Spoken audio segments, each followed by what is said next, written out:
In a chaotic space, a horde of grotesque creatures was frantically lunging forward to destroy anything in their way. Their sortie abruptly ended with a swift strike from Kim Jinwoo, the great mage from Earth, summoned to this danger, revealed his unforgiving nature. Seeing himself surrounded, he put on a serious expression, and finally couldn't help but let out a weary sigh. Kim Jinwoo cast a protective barrier around the city behind him so he could face the filthy monsters and this hateful invading corruption directly. This place, the planet Arsalan, was slowly but surely being consumed. It was gnawing at the land and closing in. Saying that about 90% of Arsalan's territory had been destroyed by the invasion wouldn't be an exaggeration. Thanks to the magical barrier developed by Kim Jinwoo, only a few surviving kingdoms were struggling to maintain their existence. The barrier's power source, the pure mana crystals, was gradually depleting and couldn't hold much longer, at most about 3 years. The day the barrier vanished, Arsalan would surely perish. The invasion that had been paused would resume, and countless monsters would slaughter the remaining lives.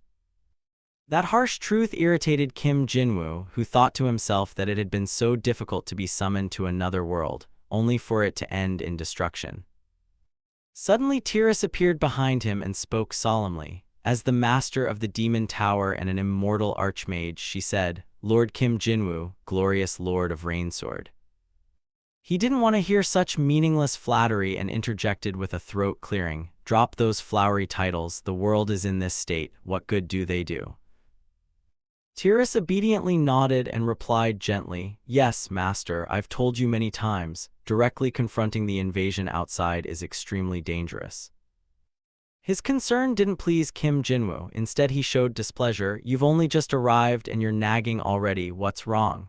She paid no mind to his tone and answered calmly, "A summons has been issued. Even recluses like you have been called. This seems extremely serious." Kim Jinwoo looked at the monsters held back beyond the boundary and sighed in frustration. "Probably, but I have no special solution." Hearing his feelings, Tiras spoke frankly, "Even so, the only one who can move freely within the invaded lands is you, master, so they must be desperate." The brief conversation was full of crucial information, plunging Kim Jinwoo into silence almost immediately. The native inhabitants of Arsalan couldn't endure long in the invaded lands. But only someone like him wasn't affected by the invasion. That's right, only a person from another world. His soul differed from Arsalan's people. It wasn't influenced by the invasion and could even convert invasion power into soul power to grow stronger. After a quick recollection, Kim Jinwoo regained his composure and asked, "What can I do alone, unless I have an army of 1,000,000? Anticipating this, Tiras immediately replied, "Besides you, the only ones who might be unaffected would be heroes from legend." "Then this time I'm reporting I'm not participating," she said, looking at the chaotic space beyond the barrier before answering heavily, Tiras turned to leave but remembered something and warned him, "Don't rely on the fact that even if you die you'll be revived with a new body. Don't overdo it. If you go out into the invaded zone again, next time I'll remake your new body into a handsome young man. A beautiful young woman wouldn't be bad either, right?" That offhand remark made Kim Jinwoo break out in goosebumps. Her taste was truly. Unfortunately, his next words were quickly cut off by Tiras's final reminder as she departed. "Anyway, please make sure you rest well, okay?" Having a private space again made Kim Jinwoo grumble to himself. On Earth he was dosed with Americano to force crazy overtime. And on Arsalan he built the Demon Tower to fight fiercely against the invasion. Thinking back, I never once had a proper rest. This barrier will also break within 3 years due to depleted mana crystals, and then the world will perish. That heavy line of thought made Kim Jinwoo sigh in despair. Now he just wanted to let everything go and rest. Suddenly, from the pitch-black sky above, a multitude of strange beams of light fell. For some reason, they converged right above Kim Jinwoo's hand, startling him. "What is this light?" Before he could understand what was happening, the strange energy gathering in his hand released itself, forming a gigantic pillar of light that enveloped his entire body. Kim Jinwoo heard the sound of earth and rock breaking around him but was still stunned by the scene before him. He watched the strange energies surround him in puzzlement while his mind raced. He felt the power of an absolute force. His soul had awakened into a transcendent being. Despite decades of effort without success, could it be that only by letting go of all distractions could one reach it? As if to prove that thought true, Kim Jinwoo quickly thrust his hand forward in rare anticipation. Right then, let's see. Unexpectedly, he didn't need much force, yet could create a pitch-black soul gate. Or rather, a transcendent soul gate, a portal connecting to the soul's homeland that could remain open continuously and be passed through in soul form. For some reason, Kim Jinwoo suddenly found his soul leaving his body while he only focused on the new information before him. A soul gate can be traversed in soul form. As the final line of information about the soul gate appeared, one can cast magic through the gate and move matter depending on the gate's size. Kim Jinwoo immediately threw himself into the gate after taking in everything necessary. First, try it out. The moment he vanished from that world, a miraculous light shone from the soul gate. Not knowing how much time had passed, Kim Jinwoo slowly opened his eyes, only to realize he had been transported to Earth. He glanced around at the surroundings, before murmuring slowly, "It's been 100 years already." 100 years since returning, yet there seems to be no time difference from when I fell into the other world. Even smartphones aren't much different. Are the dimensions completely separated, or did I travel back in time? That thought made Kim Jinwoo rush off in some direction. If so, then my home. Unfortunately, his hope quickly collapsed when he saw the strange sight before him. A wave of despair rose so quickly he forgot to breathe. A strange building, indeed, it was gone.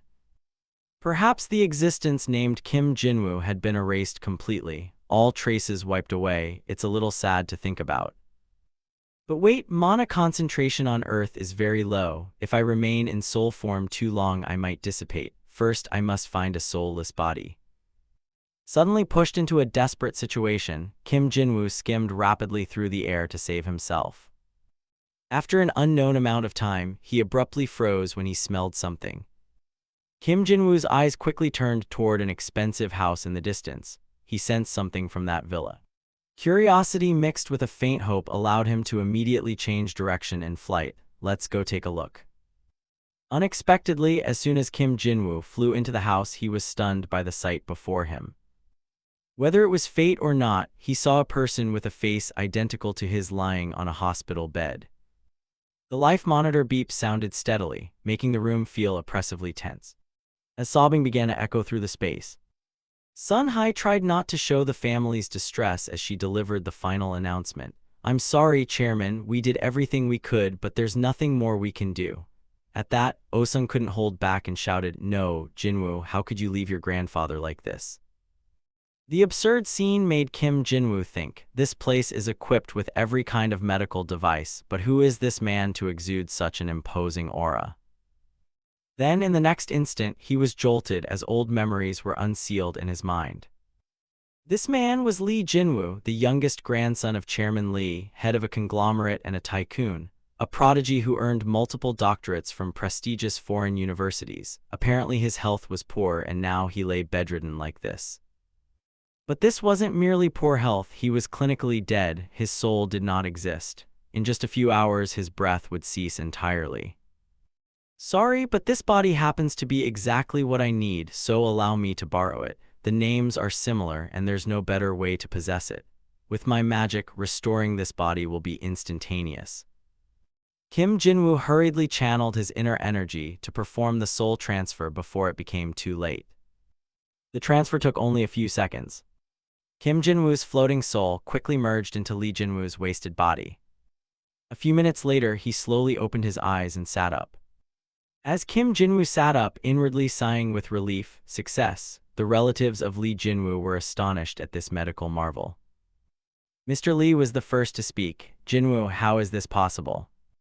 Shaking with disbelief, he lunged at his beloved grandson, crying, "Oh my God, I thought all hope was gone. This can't be a dream, right?" Meanwhile, a bewildered Kim Jinwoo blurted out, "Huh?" Almost immediately everyone in the room swarmed him, including the attending doctor, exclaiming, "Oh heavens, our Jinwoo, this is a miracle, gods, we thank you." "Are you okay? Do you feel any discomfort?" Kim Jinwoo awkwardly answered sincerely, I'm actually feeling uncomfortable right now. Oh-sung, out of love for his nephew, shouted sternly while holding him tight, Hey, what are you all doing? Can't you hear Jinwoo say he's uncomfortable? Move aside now. After who knows how long, Kim Jinwoo finally got some privacy to lie down and sigh on the bed. After enduring so much commotion, he was exhausted and lost in thought. Truly a noisy, lively family, tiring indeed. From their perspective, the youngest returning from death naturally warranted such reactions. But it's not bad, wealthy and harmonious. Living a life like this here wouldn't be so bad. Suddenly Kim Jinwoo's brows knitted as his mind recalled the important issue. Even now, Arsalan was edging toward annihilation. Was there truly no way to save Arsalan from the invasion? How to destroy the invasion core that continuously spawns those monsters? Would tanks or armored vehicles be effective? No, I'm afraid even nuclear bombs would be useless, let alone armored forces, because if you can't destroy the deep-seated core, the monsters will keep regenerating. And from the start, transporting such weapons there might not even be feasible. No matter how I think about it, I still haven't found a satisfactory solution. Unable to find an optimal path, Kim Jinwoo turned to the game console for an immediate break, time to play a bit for relief. He powered the machine on so the game would appear on the intro screen. In that moment, Kim Jinwoo's heart found a little peace after long periods of exhausting work. It's been a while since I played this, Legend of the Sacred Dragon VII, a title even a notoriously picky game director like my past life self-praised.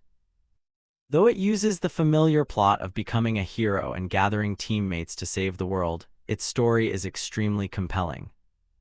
Heroes? If only Arsalan had other heroes descend besides me. If there were millions rather than one or two, the territories would quickly recover from the invasion. Suddenly the game flashed a notification. Hero Linka has received the summoning formation for a mage and obtained a 5-star SSR teammate. Do you want to summon a second hero? Without thinking much, Kim Jinwoo hit yes to summon another hero. Because of that unconscious action, he suddenly froze. Before he could happily mutter while the console tumbled to the floor, right, summon a hero, summon an Earth hero. Kim Jinwoo's genius mind lit up excitedly. Summon humans from Earth through the Soul Gate, then make them think Arsalan is just a game world. By creating an engaging storyline, I can guide them to clear out the invasion. If people from Earth who are immune to the invasion help us, Arsalan could be spared destruction. In my previous life, I was a game developer, and now I'm a mage. And the youngest son of the nation's top tycoon family. Once I decide, nothing is impossible. With a plan for a bright future, Kim Jinwoo cheerfully murmured to himself, only 3 years left until annihilation, let's give it a try. A while later, when the family's mealtime began, Oh-sung eagerly asked his beloved grandson, my youngest, tell me what you want to eat or do. Kim Jinwoo quickly replied like a happy child, thank you, grandfather. Grandfather, there's something I'd like to do, he said. Contrary to his expectation, Oh-sung unexpectedly put down his fork and said seriously, don't tell me you want to continue studying, will you? Have you forgotten you nearly died over that? Kim Jinwoo replied at lightning speed, no, not that, sir. I want to try making games, he said, words as light as a breeze. Those words froze the 4 people at the table in shock. Making games. Oh-sung trembled and spoke in a voice lower than a sewer drain. You mean those silly video games? His overly serious tone made Kim Jinwoo slightly worried. Is that a problem? Before witnessing his overly emotional expression, Jinwoo, games are the best. Kim Jinwoo was stunned as his siblings cheered. Finally, Jinwoo has a hobby appropriate for his age. Yeah, the kid always talks about neuroscience or AI all the time. Oh-sung, likely moved by his nephew's recent ordeal, couldn't hold back tears. This is the best news I've heard recently. Jinwoo, don't we have a game company among our subsidiaries?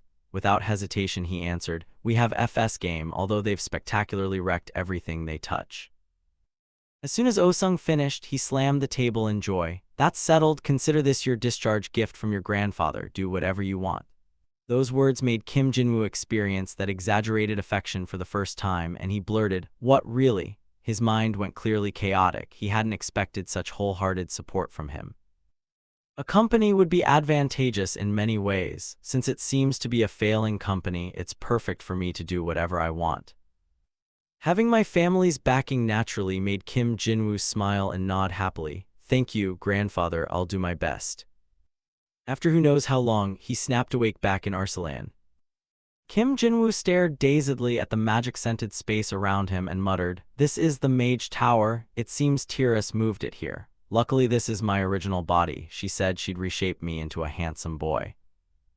In fact, this soul transfer between worlds was because Kim Jinwoo wanted to test his upcoming soul teleportation process. He'd set a simple automatic spell on the body on Earth, and remote control was very smooth. Though it looked a bit odd, it wasn't a problem. Alright, now let's sketch the game's storyline, shall we? And the job requiring that particularly wise mind is, of course, for our graceful Tia. She was currently busy writing all sorts of material to salvage the rather difficult situation. Unfortunately, her work was quickly interrupted by Kim Jinwoo's sudden appearance. "Are you writing a new piece?" Tia scolded him irritably. "You gave me a fright. I almost had a heart attack. Please don't suddenly speak from behind like that." Making him sheepishly scratch his head and say, "Sorry, the greatest writer in Arsalan seems busy, huh?" That remark made Tia pleasantly open up. "I'm stitching together all the works I've written so far into one. Since everyone is going through a hard time, I want to create a temporary spiritual refuge for them." Rarely feeling so at ease, Kim Jinwoo pulled up a chair to sit opposite her. Indeed, Tia had a truly wonderful heart. "Imagine a stranger suddenly falling into Arsalan," Tia said earnestly and quickly. "Interesting, that's the setting for a novel, right?" He suddenly adopted a mysterious air and replied vaguely, "Something like that." Then Kim Jinwoo, not forgetting the main issue, continued with the scenario he'd conceived. "That person has no obligation to protect this world and only wants to enjoy themselves because they have nothing to do with this place. We can't force them. What should we do to make someone like that work hard for us?" As a writer who's penned tens of thousands of lines, Tia quickly sketched a pretty good outline. You're recruiting hedonists who pursue pleasure and indulgence. First, they need a sense of belonging to this place. Though intrigued by this direction, Kim Jinwoo couldn't help but correct, "Not exactly hedonists, be more specific." Tia suddenly smiled slyly before offering an idea completely different from his: love and tragedy. A hedonist who only craves pleasure meets their ideal beautiful type, falls in love, and settles here. And before their love bears fruit, right before their eyes, that ideal must suffer a tragic death. After pitching that plot, Tia covered her face and laughed loudly like a madwoman. Kim Jinwoo's silence gave Tia the chance to unleash her writing when her excitement peaked. That's when you come to comfort them, tell them who the enemy is, and help them. A person respected by the hedonists would be ideal. For example, someone who was once close to them but met a tragic death at the enemy's hands would work well, if a respected figure dies trying to save those hedonists in danger. The emotional collapse and thirst for revenge, the loss and regret, the sorrow of never seeing a beloved and revered person again, and the desire for vengeance that rises from it. Though these words deviated slightly from Kim Jinwoo's initial idea, he couldn't hide his interest and nodded slowly with a smile.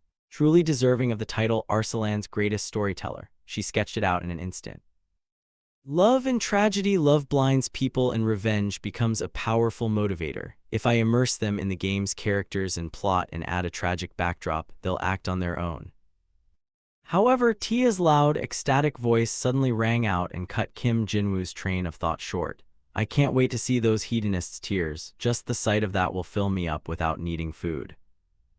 Only then did he awkwardly clear his throat once. Tia, forcing her to stop what she was doing, "I'm sorry, I did it again." Once he had her full attention, Kim Jinwoo sighed and cast out a big bait. "No need to apologize, let's collaborate on a project. If it goes well, millions of souls will read your story." However, Tia reacted somewhat flustered. "Millions?" He replied cautiously, "It could even be tens of millions or hundreds of millions. What's wrong?" Tia imagined the array of reactions from future readers. The author is a genius. Could that be the scent of a masterpiece catching fire? 5-star review, please release the next chapter quickly. Then she leapt up as if electrocuted at the thought of her work reaching hundreds of millions. "If that could happen, I'd do anything. I'd even become your slave. I don't care if my mind, body, and soul are stained and shattered." Her bestial tone visibly frightened Kim Jinwoo, so she always wrote in this state. She bluntly voiced the truth she'd held as a professional. The purest things are born from the filthiest, most broken places. Kim Jinwoo temporarily set that aside and said to Tia, let's stick to business. First, a beta test. Imagine about 3,000 completely clueless people arriving in Rainsword. That number will grow over time. Motivate them to immerse themselves in this world and fight the invasion. Hearing this scenario for the first time, she was naturally excited. It's basically a fantasy novel. Are those beings from a civilization different from ours? The moment Kim Jinwoo nodded in agreement, yes, the setting is Arsalan and the summoning point will be right. Choose the event village, the place undergoing a relocation plan to escape the invasion. Use it as the tutorial area, the starting point, and write the story. Tia quickly let her devilish mindset suppress all reason and cackled like a madwoman. The event village, where love and tragedy will begin. Just thinking of the hedonists drowning in emotional collapse excites me to madness. Her frenzy scared him into fleeing the scene. Let her be for a bit. Because Arsalan is already an established world, with Tia's help adjusting the settings appropriately, the story will be completed quickly. Once it's done, I'll send the proposal to FS Game. But I probably won't convince the staff with just the plot. No matter how geniusly Jinwoo is, they'll call him crazy. Kim Jinwoo let his feet lead him forward to give his mind room to think. What I'm planning is a fully immersive RPG world that guarantees freedom like real life, where you can do anything and become anyone. It's truly a collection of super technology from science fiction and impossible to achieve now. However, since the Soul Gate currently only allows one person at a time, first create the story and a demo video to show people. So I guess I need to find actors. No sooner had that thought appeared than Kim Jinwoo began operating magic in his head. He used a sound transmission spell to contact his most trusted disciple for this task. Hasman, can you hear me? The man snapped to attention like an officer to show respect. Yes, master, I hear you clearly. His orders quickly reached Hasman. I'm heading to Rainsword now. Go with Hallen and Haina. I have a task for you for the sake of Arsalan.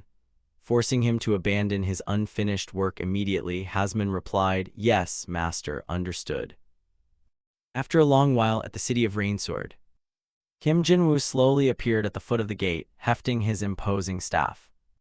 Before he could say a word, the three disciples who had arrived early shouted excitedly, Master, you're back.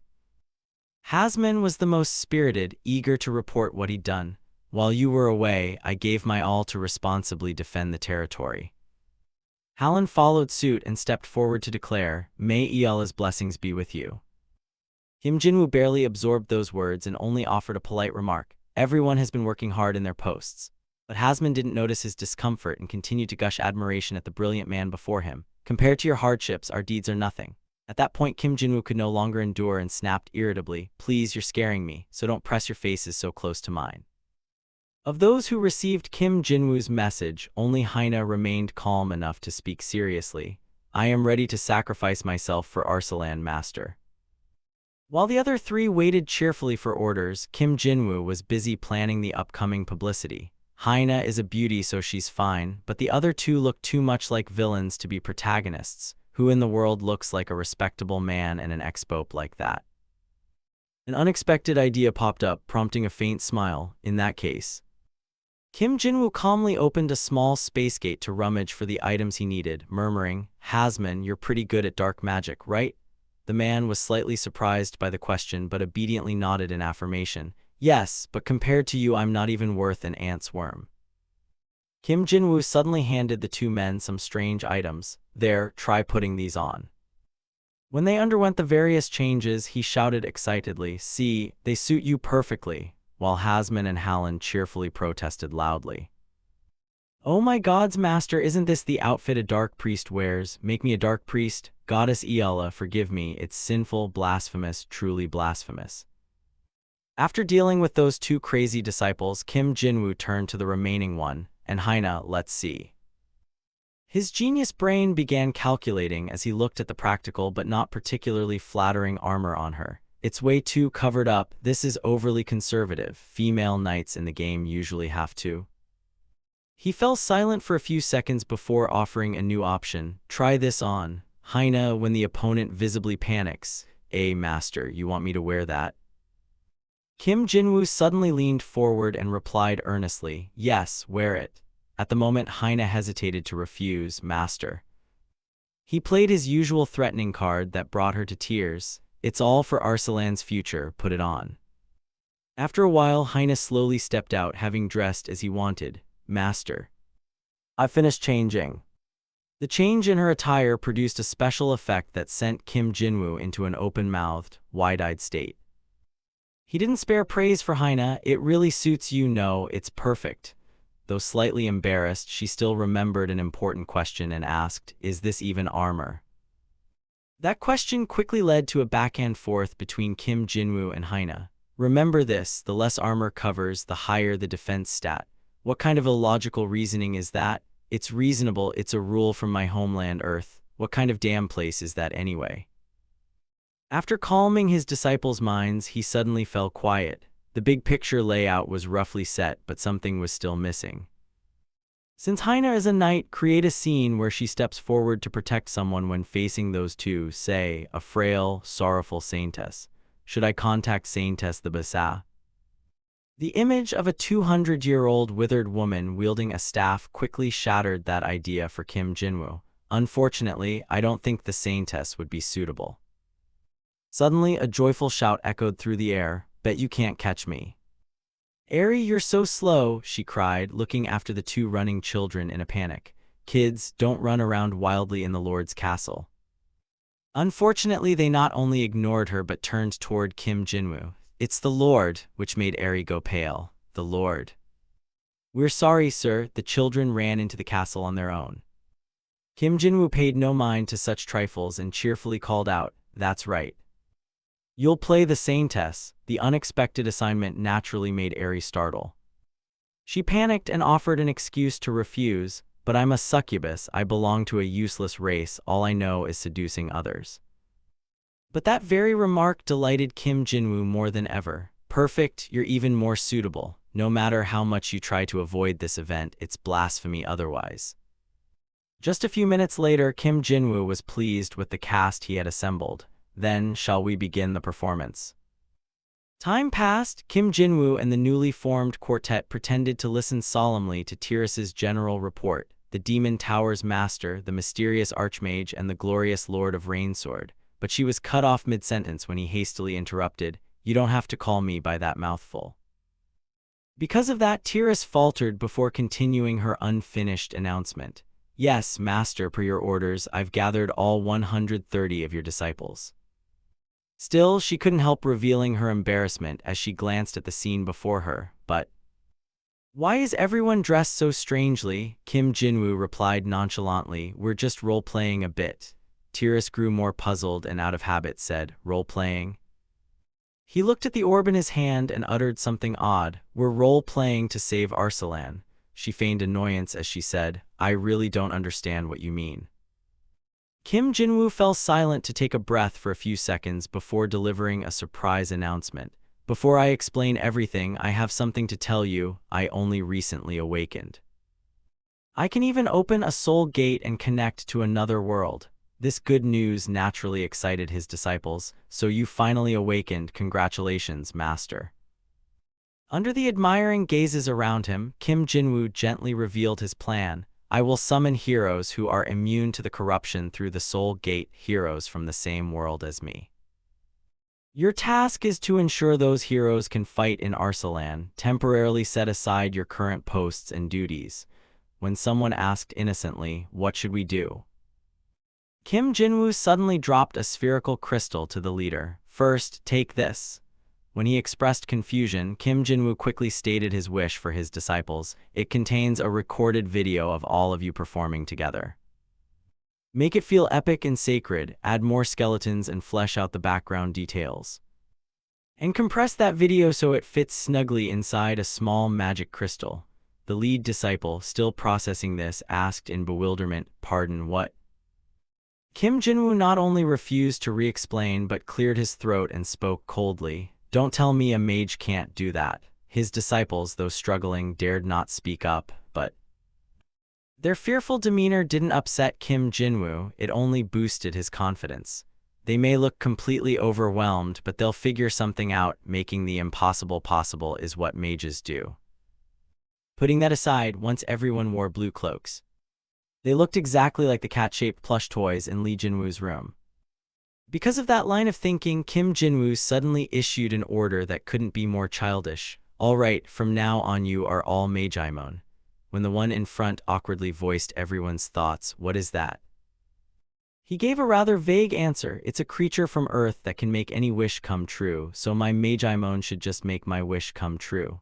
The abrupt topic change went over the disciples' heads, so they solemnly replied, "Yes, master." Time passed somehow in bustling Seoul. Kim Jinwoo quickly stepped out of his luxury car to deliver an important data crate to FS Game that could change the company's future. Kim Jinwoo looked at the data crate in his hands with a pleased smile and thought excitedly, "Thanks to the Mageimon, I finished the demo video in no time." Suddenly, a strange voice rang out, making him involuntarily turn that way. "Hello, you must be Director Lee Jinwoo. I'm Secretary Kim Hansu, pleased to meet you." He bowed cheerfully and extended his hand politely. "Chairman Lee Osung asked me to assist you. It's an honor to work with you." After getting the necessary info, Kim Jinwoo eagerly shook Hansu's hand. "Understood, I'm glad to meet you too." He swiftly led the young man into the office while still reporting aloud. "As you requested, I've gathered all staff in the meeting room." Seeing the efficient demeanor, Kim Jinwoo said, "Great, let's go upstairs." At the same time, Dongxian sat in his office, sighing in frustration. It was because of the attacking articles he'd just read online. Mistakes, future choices, the game industry is gone. FS Game has become a playground for the rich. FS Game has hit rock bottom. Reporters claim FS Game has effectively disbanded. Those clickbait words clearly soured Dongxian's mood. Lee Jinwoo, a genius with 5 doctorates by his early 20s. Rumor had it he'd recently made a spectacular comeback, so why did he choose our dying company? Does he want to save a collapsing company the way he saved himself? Suddenly Hansu burst through the door, cutting off his thoughts. "The director is here." Kim Jinwoo strode into the room with sky-high confidence. It unintentionally gave him the aura of the main character, making everyone present in the office squint at the glare. Dongxian could hardly believe it, his eyes wide as he struggled to contain his panic. "So this is Lee Jinwoo, his presence is unbelievable." People grew tense as Kim Jinwoo sat in the powerful chair in the cool meeting room. "I'm Lee Jinwoo, I don't think I need much introduction. Let's get straight to the meeting. Fiend's Saga shut down last month, and your 30 billion won title failed even before release. Did the entire new development team move to NF? Dongxian blurted out an immediate apology. "I'm sorry, it's all my fault." A wave of unspeakable panic rose in his head. "We're done for, the results are terrible, we might all get fired." Knew it. They thought he had come to shut FS Game down and start anew, but unexpectedly Kim Jinwoo merely sighed lightly and murmured, "Good, I like that." When Dongxian expressed confusion on behalf of the staff, he calmly outlined his new direction. "Everything's broken, so we can clean up and start over." Dongxian could only offer a short agreement. "You're right." That phrase gave Kim Jinwoo an opening to silently signal Hansu to hand the new project to the staff. "Exactly, we can start over. I have something to show you, take a copy each and read it." As Dongxian read the title, he froze instantly. Project Arsalan. Before anyone could say a word, Kim Jinwoo quickly read the script he'd prepared the previous night, a proposal for a virtual reality game that included the setting, main plot, and some concept sketches. "So please read it and tell me your thoughts." As he expected, the staff couldn't help but exclaim enthusiastically when they read the fairly detailed draft. "This is excellent, the world building is solid and it really stands out. It feels medieval yet somehow very modern." However, unlike those relatively young and inexperienced employees, Dongxian voiced his concern. "But this is based on VR. I don't think a VR game will sell well while VR isn't widely adopted, and since it's virtual reality, I think the public will push back." No matter how negative the remark, Kim Jinwoo didn't worry. He cheerfully replied, "Don't worry, people won't even be able to buy it fast enough, it'll sell out." That confident claim naturally puzzled him. "What? Then he suddenly shed his friendly expression and adopted a stern, warden-like demeanor. I mean exactly what I said. I will turn this world upside down with this virtual reality game. Seeing is believing. Is there a large room in this building? Curiosity sparked. Dongxian nodded at once. Yes, we have a motion capture studio cleared of equipment. Kim Jinwoo quickly issued orders that made everyone both expectant and nervous. Let's go there, call everyone over. A short while later, all company staff had gathered in the motion capture studio. While waiting for the big boss to arrive, people chatted loudly. Virtual reality, huh? I heard he's a genius but a bit eccentric. You think he's trying to trick us? Him? Why would he do that? Until Dongxian, unable to tolerate their pointless chatter, cleared his throat to announce their readiness. Everyone's here. Kim Jinwoo, without bothering to look, nodded and ordered, very well, turn off the lights. As the staff member in charge reached out to switch off the lights, the dark, silent space unintentionally carried Kim Jinwoo's voice farther than ever. Everyone, step back. He set a black box on the floor and spoke vaguely to draw maximum attention. Then let's begin. Suddenly, the black box began to seem open, letting out beams of dazzling energy. In an instant, the formation Kim Jinwoo had placed in the box unfurled, forcing everyone to hurriedly shield their eyes. In no time at all, everyone was swiftly transported to Arsalan. Even though Dongxian had been briefed on some basics, he couldn't digest the reality beyond the script. A magic formation? What the hell is happening? Suddenly his vision was obscured, and he showed his bafflement as he looked up. The horrific sight before them made a female employee scream shrilly, "What's happening?" Everyone gaped as a huge dragon circled overhead, roaring a single, commanding bellow. In that brief moment, no one could keep their courage. They all screamed in terror. A dragon? Is that a real dragon? Run, everyone. That made Kim Jinwoo laugh cheerfully. Calm down, everyone, it's just a hologram. As Dongxian blankly voiced what everyone thought, what? He slowly drew out his words to grab their attention. A hologram, in other words, virtual reality. Once the space fell silent, Kim Jinwoo spread his arms excitedly and announced the most important thing. This is Arsalan. This is the world where Project Arsalan takes place.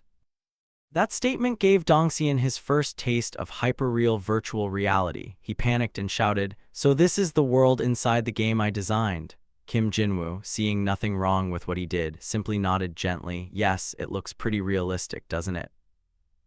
While everyone murmured about how such technology could even exist, he suddenly snapped his fingers as they were distracted by his words. Now let's move on to the main storyline. The beautiful ground beneath the employees' feet quickly turned pitch black. The moon, for some unknown reason, began to move unusually fast, creating a bizarre eclipse like the Night of Spectres in old tales. And unexpectedly, just a moment after the sun was obscured, Hasman and Hallen suddenly rose up from the ground at Kim Jinwoo's command. The two of them played their villain roles perfectly, without a flaw. Tremble in fear, mortals, darkness will corrupt you all. Their summons were quickly answered by strange, dry skeletons that charged forward. Hasman paid no mind to the oddly dressed crowd opposite him and loudly intoned as scripted, "My minions, enjoy the feast of mortal flesh." That sentence turned everyone's faces pale with fear. Run, what is that? Is that real? Director, that's just a hologram, right? For some reason, Kim Jinwoo decided to play up the gore at this peak moment. Well, probably not. That calm attitude only deepened the staff's despair. What? In fact, everything was part of his plan. When people fall into utter despair, a mysterious hero appears to save them. Everyone, step back. The brave woman shot forward at an unimaginable speed. She charged to annihilate Hasman and Hallen's NPC skeleton troop. When the bloody chapter ended, the victim's panic was soothed by a healer. Eri appeared as a beautiful saint.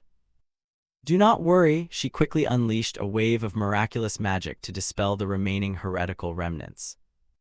Then she returned beside Haina and spoke as if a deity had manifested. The light will protect you. And so dozens of FS Game employees fell for the ruse and screamed on cue, the saint bless us, the holy knight saved us." Kim Jinwoo listened to every word with a delighted smile. Perfect, just as I hoped, everyone's completely absorbed. Everything was unfolding according to plan. Watching the stage he'd built reach its climax, Kim Jinwoo happily stepped aside to celebrate inwardly. Everything is going exactly as planned. Now it's time for the climax. Hasman, unexpectedly the most theatrical, roared with genuine relish. It seems we have many fresh specimens to experiment on. My minions, tear those fools apart and devour their flesh. The zombies' frenzied screams forced Hyena to feign a strange shout. The Saint Airy, catching on, leapt high into the air. Yes. Please lend me the light in your hearts. The staff raised their hands and screamed like disciples of some cult. It seems they need our power. Raise your hands. Come on, let's unite. An unknown pure power swirled into Hyena's sword. With that, she gained enough confidence to charge forward. Hyena shouted a battle cry before bringing her blade down, for Arsalan. Those around them joined in the raucous shouting, for Arsalan, for Arsalan. Just as predicted, Hyena only needed to make a light slash. And Hasman went pale as he saw the pure beam of light racing toward him. This can't be happening. The energy orb Hyena released emitted a barrage of small electric arcs that eradicated the last remnants of the zombie army. Taking advantage of the heightened drama, Hasman collapsed to the ground in a theatrical fall. He didn't forget to beg in an unusually trembling voice, "Fallen Lord, please save me." That forced Hallen to clear his throat and slip into character at once. Weak, worthless trash are of no use to me. The wicked energy bursting from his hand quickly engulfed Hasman painfully, sending the man's screams echoing far and wide. The employees who witnessed it were stunned. Did he just kill his own ally? But before anyone could recover from the shock, Hallen reached toward them and cast a spell. Now it's your turn. Almost immediately, everyone was surrounded by a surge of demonic energy, filling the space with ear-piercing screams. As they began to feel despair, clutching their heads and crying out, "Help us, run!" Kim Jinwoo quickly brought everyone back to the motion capture studio. Dongxian, feeling no injuries, nervously opened his eyes. He saw that he and the staff were still in shock from Kim Jinwoo's hyperreal simulation. Only then did he cheerfully switch on the lights and ask the staff, "So, everyone, the concept video wasn't bad, right?" That question prompted the staff to blurt out noisy reactions. "Is that really just a hologram? Boss, what's going on exactly? When did you develop this? Saint, please let us see the saint again."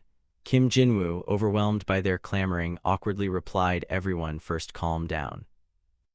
Dongxian, who had the most tenure here, quickly regained his composure and spoke for the others. "I'm sorry, boss, I got a bit too excited. This is my first time experiencing virtual reality." "But boss, is it really okay to reveal something this astounding? Isn't this one of Lee Corporation's trade secrets? The value of a VR game is beyond imagination if this leaks out." Kim Jinwoo, of course unconcerned, confidently shot back, "Can you believe it? Go out and tell everyone FS Game is making a VR game." Dongxian fell silent for a few seconds before answering awkwardly, "That's true," after calming everyone down. Kim Jinwoo cleared his throat and posed an important question. "So, have you decided to come with me?" Almost immediately, the employees responded enthusiastically, still buzzing from the VR experience. "What do you need us to do, boss? Just let us come with you. We'll do anything, even go to hell with you." The well-executed plan gave Kim Jinwoo the confidence to deliver a rousing speech. "Great, forget everything you know about game development. We'll start over using a new engine I created. With AI assisting you, learning it won't be that hard. Let's conquer the game industry. No, let's conquer global culture together. We can do it. Let's make history together." That rallying cry had the staff eagerly raising their hands and joining in. Before long, an article titled "The Future of Korea's Game Industry." No, the future of Korea is FS Game, FS Game. This shocking news that FS Game was making a world-changing game was quickly published for the public to read. Almost moments later, a slew of other outlets ran similar pieces, a virtual reality game. People were praising CEO Jinwoo as a messianic savior who would create paradise for gamers and urging each other to invest quickly in an opportunity touted as bigger than Bitcoin. This is bigger than Bitcoin. However, such flowery language quickly sparked an unpleasant backlash on social media. At the same time, Kim Jinwoo, reading the comments in his private lab, couldn't help chuckling to himself. Just as predicted, no one believes it. Suddenly his phone vibrated. Oh-sung was calling. Kim Jinwoo picked up without hesitation. "Hello, sir." That calm action opened a brief conversation between Oh-sung and him. "Jinwoo, have you read the online articles? I've skimmed them, sir. They're piling on insults against my grandson. If you want, I'll have the legal team deal with them immediately." "It's fine, sir. This is good publicity, isn't it?" Sensing the other's excessive calm, Oh-sung sighed and murmured, "If you say so. By the way, how's the business progressing?" Kim Jinwoo quickly offered the most positive reply. "Everything's going well, sir. We just finished the prototype." Hearing that, a worried Oh-sung could breathe a sigh of relief. That's wonderful news. Suddenly, Kim Jinwoo remembered an important detail. The fishing skill had already been integrated. That thought gave him a chance to change the subject. "Sir, you like fishing, don't you?" Pleased his grandson cared, Oh-sung happily shared stories. "In my day, I caught sharks the size of houses. I even once fought a marlin." After Oh-sung finished, Kim Jinwoo asked pointedly, "Would you like to go fishing with me?" The man, not sensing anything wrong, answered earnestly and sadly, "I'd like to, but my back isn't in good shape these days. I'll probably rest at home for a while." That remark gave him a rare opportunity to execute his plan perfectly. "Well, I have something I want to show you. I'll come by right now." Night fell at the Lee family mansion. Oh-sung held the device his grandson brought and mumbled in puzzlement. "So this is a VR device you made yourself?" Overjoyed at seeing his mark, Kim Jinwoo slipped into a mischievous tone. "Yes, sir, lie down and try it. You'll be very surprised." As soon as Oh-sung settled in, he silently evaluated the product's quality. "I only meant to humor him, but the fit and design are much better than what my electronics made. Truly my grandson's work." Kim Jinwoo, seeing the man fall silent for a long moment, couldn't help asking, "Are you ready, sir?" At that point, Oh-sung remembered to nod politely. "Of course, let's see what you've got." With that, he cheerfully pressed the start button while chatting with Oh-sung. "See you in Arsalan, sir." The data quietly streamed through the electronic circuits.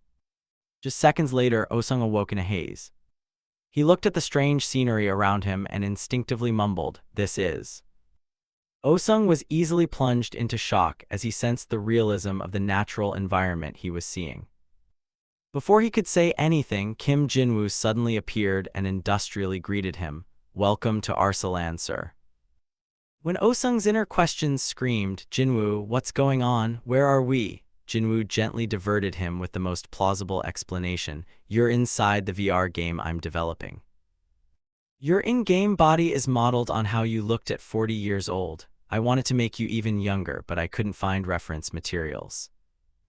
Oh-sung saw himself in the mirror and couldn't help shouting, "This can't be virtual reality, so it's really true." The man's stunned reaction made Kim Jinwoo laugh out loud. "I told you you'd be surprised, sir. You're the first person to log into the virtual world I created."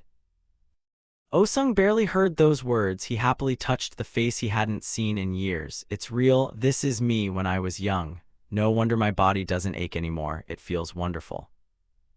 He praised Kim Jinwoo lavishly. "This is more than a surprise. It's a whole different level. Where did you find the time to research and build something like this?" Quickly thinking, Jinwoo offered a convincing explanation. "While I was in a vegetative state, my consciousness was still active. Lying there, I had plenty of time to think of all these ideas and fully focus on them."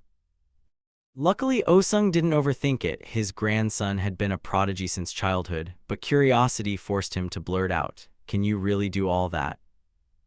Kim Jinwoo, not wanting to dwell, eagerly changed the subject almost immediately. "Anyway, let's go, sir."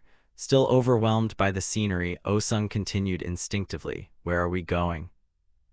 As he led him forward, Jinwoo cheerfully confessed, "We're going fishing." After a short while, Kim Jinwoo looked at the shimmering lake and announced, "We've arrived." Oh-sung gaped and admired, "What a beautiful lake." He was surprised to see his grandson pull a pile of gear out of the space gate. Then he immediately expressed his bewilderment, just like the mirror earlier, astonishing. Kim Jinwoo handed him the rod and said sincerely, "It's magic. I'm designing it to be as easy to use as possible, so you'll pick it up in no time." Osung quickly set aside the technical details he couldn't absorb and returned to his beloved pastime. This rod is great, it feels exactly like the one I used years ago. He spun for momentum and after a few practice swings cast the rod properly. Watch closely, grandson. Just as the line dropped onto the water. In an instant, Osung's long line was snatched away violently. The rapid turn of events made him shout, "It's biting, it's biting. This kid's incredibly strong." Osung suddenly strained every limb, rousing muscles long gone dormant to help. He pulled with all his might. "I'm stronger than this." The huge, bizarre fish leapt into the air under Osung's astonished gaze. He stared at the fish he had just caught for a long time, still unable to recover, muttering, "What is this?" Kim Jinwoo clapped and congratulated him cheerfully. "That's a huge fish, you're amazing, sir." Those words snapped him back to reality and made him look directly at his muscular hand. Suddenly a joy rose in Osung's mind without him knowing when. He had accepted the relentless passing of time. But how long has it been since he last felt so full of life, so long he could no longer remember? While Osung indulged in his reverie and laughed with delight, Kim Jinwoo happily contemplated his long-laid plans. "Finally, I'll bring Earth people here to protect Arsalan." Not bad at all. As he snapped out of his thoughts, he immediately changed the subject. "Sir, let's take a photo to commemorate your big catch. Strike a pose." Osung, moved from one surprise to another, eagerly agreed. "It even has a photo mode. Sure, take one for me." He quickly climbed onto the anguished, wailing fish and laughed heartily. "I feel so energized." Just like that, rejuvenated, the man beamed a joyful smile for his grandson to capture. Night fell and the two of them sat by the campfire to enjoy the fragrant grilled fresh fish. As Osung chewed a big piece of fish, he happily murmured, "It's wonderful. I can really taste the food and feel full," which made Kim Jinwoo laugh and reply, "Enjoy your meal." Suddenly soft, unfamiliar footsteps sounded. Two unfamiliar hunters quickly approached them, hostility obvious on their faces. I'd never seen these people in the kingdom before. Upon seeing them, Osung asked in confusion, "Is someone else connected besides us?" While Kim Jinwoo awkwardly blurted a clumsy lie, "No, they're NPCs." The two hunters revealed their bewilderment as they advanced. "What, connected? NPC? They use strange words. Bring these suspicious people before the Lord."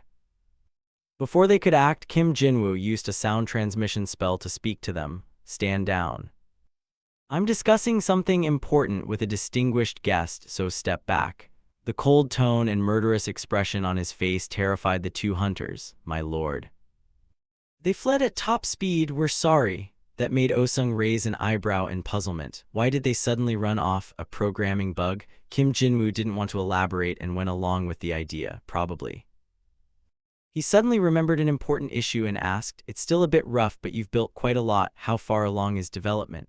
Kim Jinwoo answered without hesitation, "A starter village, a city, and a hunting ground." Osung laughed warmly to his grandson. "We still have a long road ahead. From now on I'll support you fully, so focus entirely on development." Those words naturally made him happier than ever. Wonderful, with backing from Chairman Osung, development will surely accelerate. Kim Jinwoo sincerely replied, "Thank you, we'll do our best."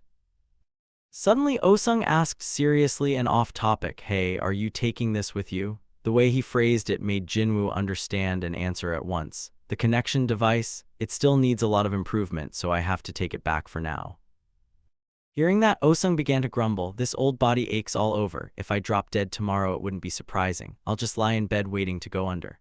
Despite Kim Jinwoo's attempts to reveal the truth, "You said aside from the wound your body is perfectly healthy." He continued his act sincerely. "Your grandmother is calling you, old man. Just hurry up and die already."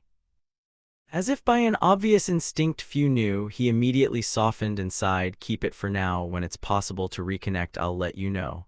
Upon hearing that, Osung smiled broadly. "My youngest really is the best." With the absolute support of Chairman Lee Osung, development proceeded very smoothly. To help players adapt to the other world, convenience features were developed and refined, and the programming team, now familiar with the magic engine, developed the system many times faster. Also, after creating the initial main storyline based on Tia's script, the art team designed appearances and detailed settings for each NPC. Some characters were even overly favored, like Prince Leon. The staff were so enamored they forgot their unfinished work. He's truly a destined character in my life. I want to see him move in real life too, right? Ridiculously handsome. If we enter Arsalan, we'll get to meet him in person, right? They say only directors and team leads get to test it. Dongxian, accidentally present at the wrong moment, shuddered when he saw the murderous looks on the subordinates' faces. Just as the women began firing questions like an interrogation, "Manager, I heard you haven't been home lately. You're in the lab every day. Are you having so much fun playing alone?" He only mumbled awkwardly and turned to leave. "I'm just working." Fortunately, just as the atmosphere grew awkward, the elevator doors suddenly opened. Kim Jinwoo, who paid little heed to his subordinates' petty affairs, stepped out calmly and greeted them. "Good afternoon," forcing everyone to stop what they were doing and bow in reply. "Good afternoon, boss." Kim Jinwoo quickly spoke with Dongxian, ignoring that they were in the employee's open workspace. The connection device just passed the stability test. If it passed stability, that means production will start soon. And one of the directors will make an important announcement. Yes. Since he purposely spoke here, Dongxian awkwardly addressed everyone in the large room. Everyone knows about Universe Unpacked, Osung Electronics' new product showcase, right? Our FS game will also participate. That announcement visibly delighted the staff. Dongxian recalled the harsh words he'd seen online and spoke resolutely as a way to shake off the gloom. "Up until now, we've all endured a lot, all the criticism and insults aimed at the boss and the company. You've all endured much pain, haven't you? Now it's time to turn all that into cheers and praise. Arsalan Saga will conquer the global games market." Unexpectedly, that speech drew non-stop applause from the employees. Before people dispersed, Kim Jinwoo added a special note. "After the presentation, I'll hand out the highest-end units to everyone and we'll run a large internal beta test." Thanks to that generous spending, the staff enthusiastically chanted his name. Lee Jinwoo, Lee Jinwoo, Lee Jinwoo. As Kim Jinwoo enjoyed their admiration, he felt his phone vibrating furiously. It turned out Osung, remembering the sim game from before, had sent him a string of messages. "Jinwoo, are you opening the server today? Grandpa's on leave starting today. Please open the server." But the final message, "I'm on my way to you now," made Kim Jinwoo jump in shock. "What?" He hurriedly excused himself. "I have urgent business to handle, so I'll head out. Everyone, go home early today." When Dongxian expressed his professionalism, "Boss, I was planning to work overtime again today," the women shrieked. "Only the manager gets to work overtime? That's so unfair." A little later at the Universe Unpacked event hall, a gathering place for fantasy fans. Two tech reviewers, Han Dong and Youngwook, began their tour with differing mindsets. FS Game is really participating. Are they going to announce a second-generation VR device or something? If they hype VR again and release another failed headset, they're frauds. But that controversy is what draws attention, right? Still, this seems like the worst move ever. People say unless it's true VR, they're done for. From uncomfortable wear to battery life and app compatibility, the market still has countless issues to solve. Osung, a VR maker inferior to the big American tech firms, is launching VR. It's like something out of science fiction. If it's a dramatically improved VR device, it could steal the spotlight. I can already picture him tearing it apart in a review video. Ladies and gentlemen, Osung Electronics' official Universe Unpacked event will begin shortly. It's starting. The host's quick introduction silenced everyone. A special guest will personally present the new business project. Please give a warm welcome to the CEO of FS Game, Lee Jinwoo. While the audience murmured in amazement, "There's Lee Jinwoo, the genius of the Osung family returned from the dead," Kim Jinwoo confidently addressed the crowd. "Hello everyone, I'm Lee Jinwoo, CEO of FS Game. Lately I've been quite amused by the memes about me, rumors that I invented a superconductor or that I'll open a cosmic era by creating an anti-gravity device. Countless stories like that are circulating. The product I'm presenting today isn't that miraculous, but I guarantee it will fully meet everyone's expectations. So allow me to begin." Kim Jinwoo quietly used magic to create effects that left everyone bewildered.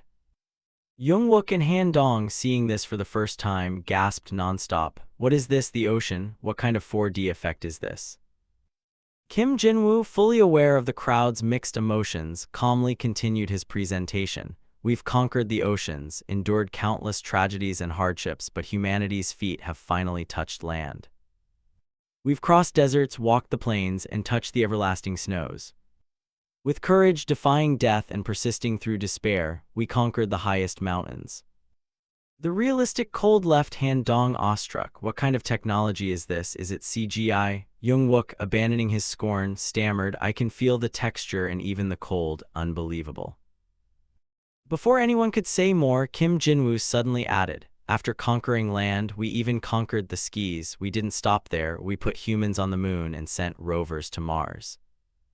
How wonderful it would be if we could conquer the universe too. However, due to physical limits, that's nearly impossible with current scientific technology.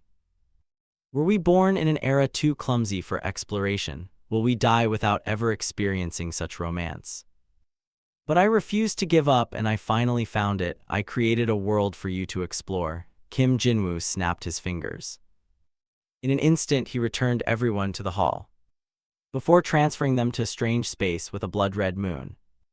A weird place steeped in a gloomy atmosphere. It left everyone frozen in place. Han Dong, experiencing this mixed reality tech for the first time, blurted out, where is this? Whether prompted by Kim Jinwoo or not, a string of terrifying monsters suddenly appeared, causing the group to panic. What is this? Meanwhile, he simply continued his unfinished speech to make the presentation more memorable. I proudly present a fully immersive virtual reality role-playing game, A World Dreaming of Hope, Arslan Saga. The early access version of Arslan Saga will begin in 2 weeks. We require you to connect via the Soul Link device, limited to 2,500 units, available for purchase starting today. Immediately after that announcement, the exclusive Soul Link units for Arslan Saga were listed for sale at over 3 million won each. That prompted online viewers of the press conference to voice concerns on social media. A fully immersive VR RPG, is this for real? It's a scam. Osung Electronics is manipulating their stock price, right? What the hell is he talking about? Has Lee Jinwoo lost his mind? It's a national embarrassment. Han Dong read every comment and sighed. The posts were all negative, just as expected. Despite fierce opposition, Soul Link sold out. Youngwook then voiced his view. Honestly, I still can't believe it. If this is a scam, I'll sue immediately. As he revealed his excitement, early access starts in 2 weeks. I've already bought one, so I'll unbox and review it then. The other guy didn't hesitate to throw cold water. I look forward to seeing whether we meet in Arslan or in court in 2 weeks. That unpleasant remark made Han Dong ask a tough question. What if it's real? Youngwook laughed ambiguously but replied confidently, then I'll quit being a tech YouTuber and switch to making Arslan content. 2 weeks later in Arslan, the dreamy, beautiful land was dying away with each passing second. Kim Jinwoo cheerfully looked up at the sky, then sighed and murmured like an old sage, finally they're here, the heroes of Earth. Haggad smiled warmly and announced, welcome to the Avani Tavern, adventurer. I am Haggad, proprietor of the Avon Tavern. Tia almost shouted immediately, wait. Tia nearly shouted again, wait. She directly criticized Haggad, your acting is stiff, be more natural. Then Tia made a rather funny demand, an innkeeper should have a potbelly, so from today on eat 6 meals a day. Haggad didn't object at all and just nodded, yes, I understand. Tia raised an eyebrow and looked left. Next, Thompson as the blacksmith, have you memorized your lines? Thompson straightened solemnly, of course, director. She shouted in satisfaction, good, get ready to act. At that cue he began a boastful laugh and raised his hammer high, slipped, the swords broken, the enhancement failed, all the materials vanished. That macho performance thrilled Tia greatly, good, make it a bit more ironic. Thompson asked midway, but the enhancement success rate is 99%, must we deliberately fail? She bowed her head to the book in her hand, that's how they'll get drawn in and it's how the original setup was. He replied, it's like a gambling addiction. Tia immediately nodded, exactly. At that moment Kim Jinwoo appeared from somewhere, you're doing very well. She brightened at his voice, Lord Jinwoo. Kim Jinwoo slowly inquired about the situation. The heroes will arrive soon, right? Is the magic tower functioning well? Tia promptly reported. Yes, currently we can simultaneously create up to 10,000 bodies. Beyond that, we'd need to expand the facilities. He stroked his chin thoughtfully. As predicted, mana stones are the issue. Tia quickly added, we must resolve this to smoothly reach our final goal. Kim Jinwoo didn't answer immediately and concentrated on thinking. We definitely need more troops, but there's no need to rush. For now, we can gradually reclaim the withered lands with the heroes who have arrived. Focus on the positive situation at hand. He suddenly cast his gaze around and silently assessed. The atmosphere is completely different from when they were wasting away without any motivation, facing despair. This is precisely hope rekindling life within them. Thinking that, he turned to her. Any other issues? Tia closed her book and answered softly, we don't have a knight to play Leon. Kim Jinwoo didn't see this as a problem, just find any skilled swordsman to play the part. But Tia began to gush passionately. Based on the concept art, he's an incredibly handsome man, like the embodiment of the holy sword, so we can't choose casually. He's the central figure driving the story. We must cast an extremely handsome man. He heard that and frowned, thinking, true, most knights give the impression of battle-hardened warriors rather than heartthrobs. Even the handsomest knight in Rainsword has only been called a pretty man. At this point, Kim Jinwoo felt a headache. Make players love Arsalan, make them sink deeply into it, make them hate the withering and fight for Arsalan. At the center of it all is Prince Leon. Still puzzled, Kim Jinwoo blurted out, is there no way? Before Tia could answer, Tiras giggled. There is a way, she said, turning to look at Tiras. She quickly stepped closer to Kim Jinwoo and grinned mischievously with a suggestion. Just create a body and let the master possess it. Although the master isn't a swordmaster, he has deep knowledge of swordsmanship. He felt a chill down his spine. Rather than a method, it seemed this was merely to satisfy her hidden motives.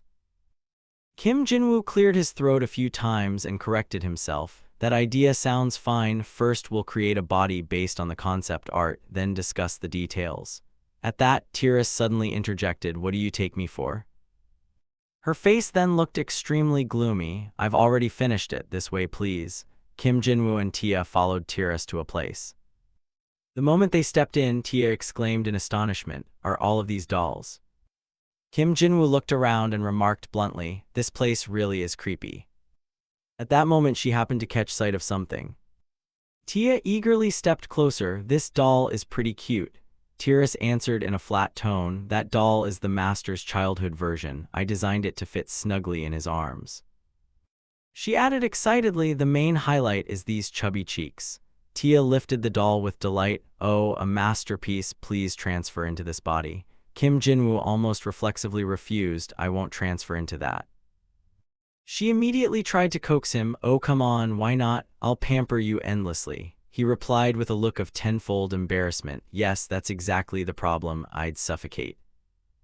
Tiras chimed in, Leon's body is here. She even gleefully warned them not to be surprised when they saw it. Kim Jinwoo was momentarily bewildered. What? Tiras reached out and slowly began to pull the cloth away. Finally, the time has come. Then she gave a strong yank, revealing something not of this world, a divine beauty. Tia and he both watched intently to see what the masterpiece actually was. As the covering was pulled down, the body before them faintly glowed. Tia's eyes widened. She rushed forward excitedly, perfect, he's even cooler than the Leon I imagined. Tiras proudly boasted, I worked non-stop for a month. The bones are made from dragon bone and the muscles are synthetic fibers made from melted ESD, so its physical abilities are extremely superior. She added, I spent my last coin to craft the gear. It's a masterpiece made from Lord Helbai's scales, forged by 12 dwarf artisans I hired. Kim Jinwoo almost immediately noticed the suspicious point. Helbai, how did that Helbai willingly hand over his scales? But he pushed that aside and sat down. Well then, let's test whether the connection works. The staff in Kim Jinwoo's hand began to emit a glow. Tiras and Tia stood to the side watching excitedly. Shortly after, he inside Leon's body slowly opened his eyes. Meanwhile in Seoul, 10 minutes before Arsalan's saga opened, Hebyul excitedly exclaimed, this is the standard version of the Soul Link. She held the soul link tightly in her hand, her eyes showing clear excitement. Scrolling through the exploding comment section, Hebyul replied slowly, I plan to buy the pro version, but what if it's a scam? For now, I'll buy the regular version. She cheerfully put it on, and switching to broadcast settings, the chat window popped up right before her eyes. I could probably use this for my regular streams. Then Hebyul shouted, it's 10 o'clock. She looked at the instructions and flustered. Everyone, it says I can connect now. Nevertheless, Hebyul gently adjusted the soul link. I'll try connecting now to see whether this VR is real or just the scam people are talking about. With that nervous excitement, she pressed the button. I'm pressing logging in. A strange light suddenly emitted from behind Hebyul. She cried out in utter confusion, what is this? At that moment, the summoning formation for the heroes emitted a similar light. A female mage announced sternly, the first hero has arrived, everyone begin. Hebyul rubbed her eyes drowsily. She startled and looked around the strange space, where am I? Hebyul immediately told her viewers, everyone, do you see this? I'm actually inside this virtual reality. She began to examine the simulation screen before her. It looked like a character customization room. Let's see. Hebyul muttered, the races I can choose are human, elf, dwarf, and orc. She excitedly selected settings. For now, I'll pick the most beautiful race, elf, and I'll also make the breasts a bit larger. No sooner had she made her choice than Hebyul was quickly taken elsewhere. The first thing she did was admire herself and show off, everyone look, I've turned into a goblin. Hebyul didn't notice how the comment section was exploding. After all, this place was Arsalan. She excitedly covered her face and screamed, I'm going crazy, I love this so much. Hebyul trembled and mouthed, I'm really in a virtual reality, but where should I go now? At that moment, a hand suddenly reached out from somewhere. The starting village Avant is over there. She instinctively turned her head, thank you. The moment she saw the other person, Hebyul's eyes uncontrollably widened. Kim Jinwoo shone in the hazy sunlight like a halo. If you don't know the way, would you like to come with me? He in Leon's body introduced himself with an unchanged expression. My name is Leon. The event village was extremely lively at that time. A brown-haired guy excitedly clapped in the middle of the street. Lee Jinwoo is truly a god. A black-haired guy, seeing this, opportunistically invited, hey you there, want to grind levels together? In another corner, that new player also proactively asked around, excuse me, do you know where this is? I was clearly fighting the heavenly demon, but when I woke up, the person asked looked at him vaguely. Is this some kind of martial arts role play? Hebyul had by then entered the village. She couldn't help exclaiming for a moment, has it gotten this crowded already? Hebyul awkwardly looked around. I'm in the village, but I don't know where to go next. I could ask the guard.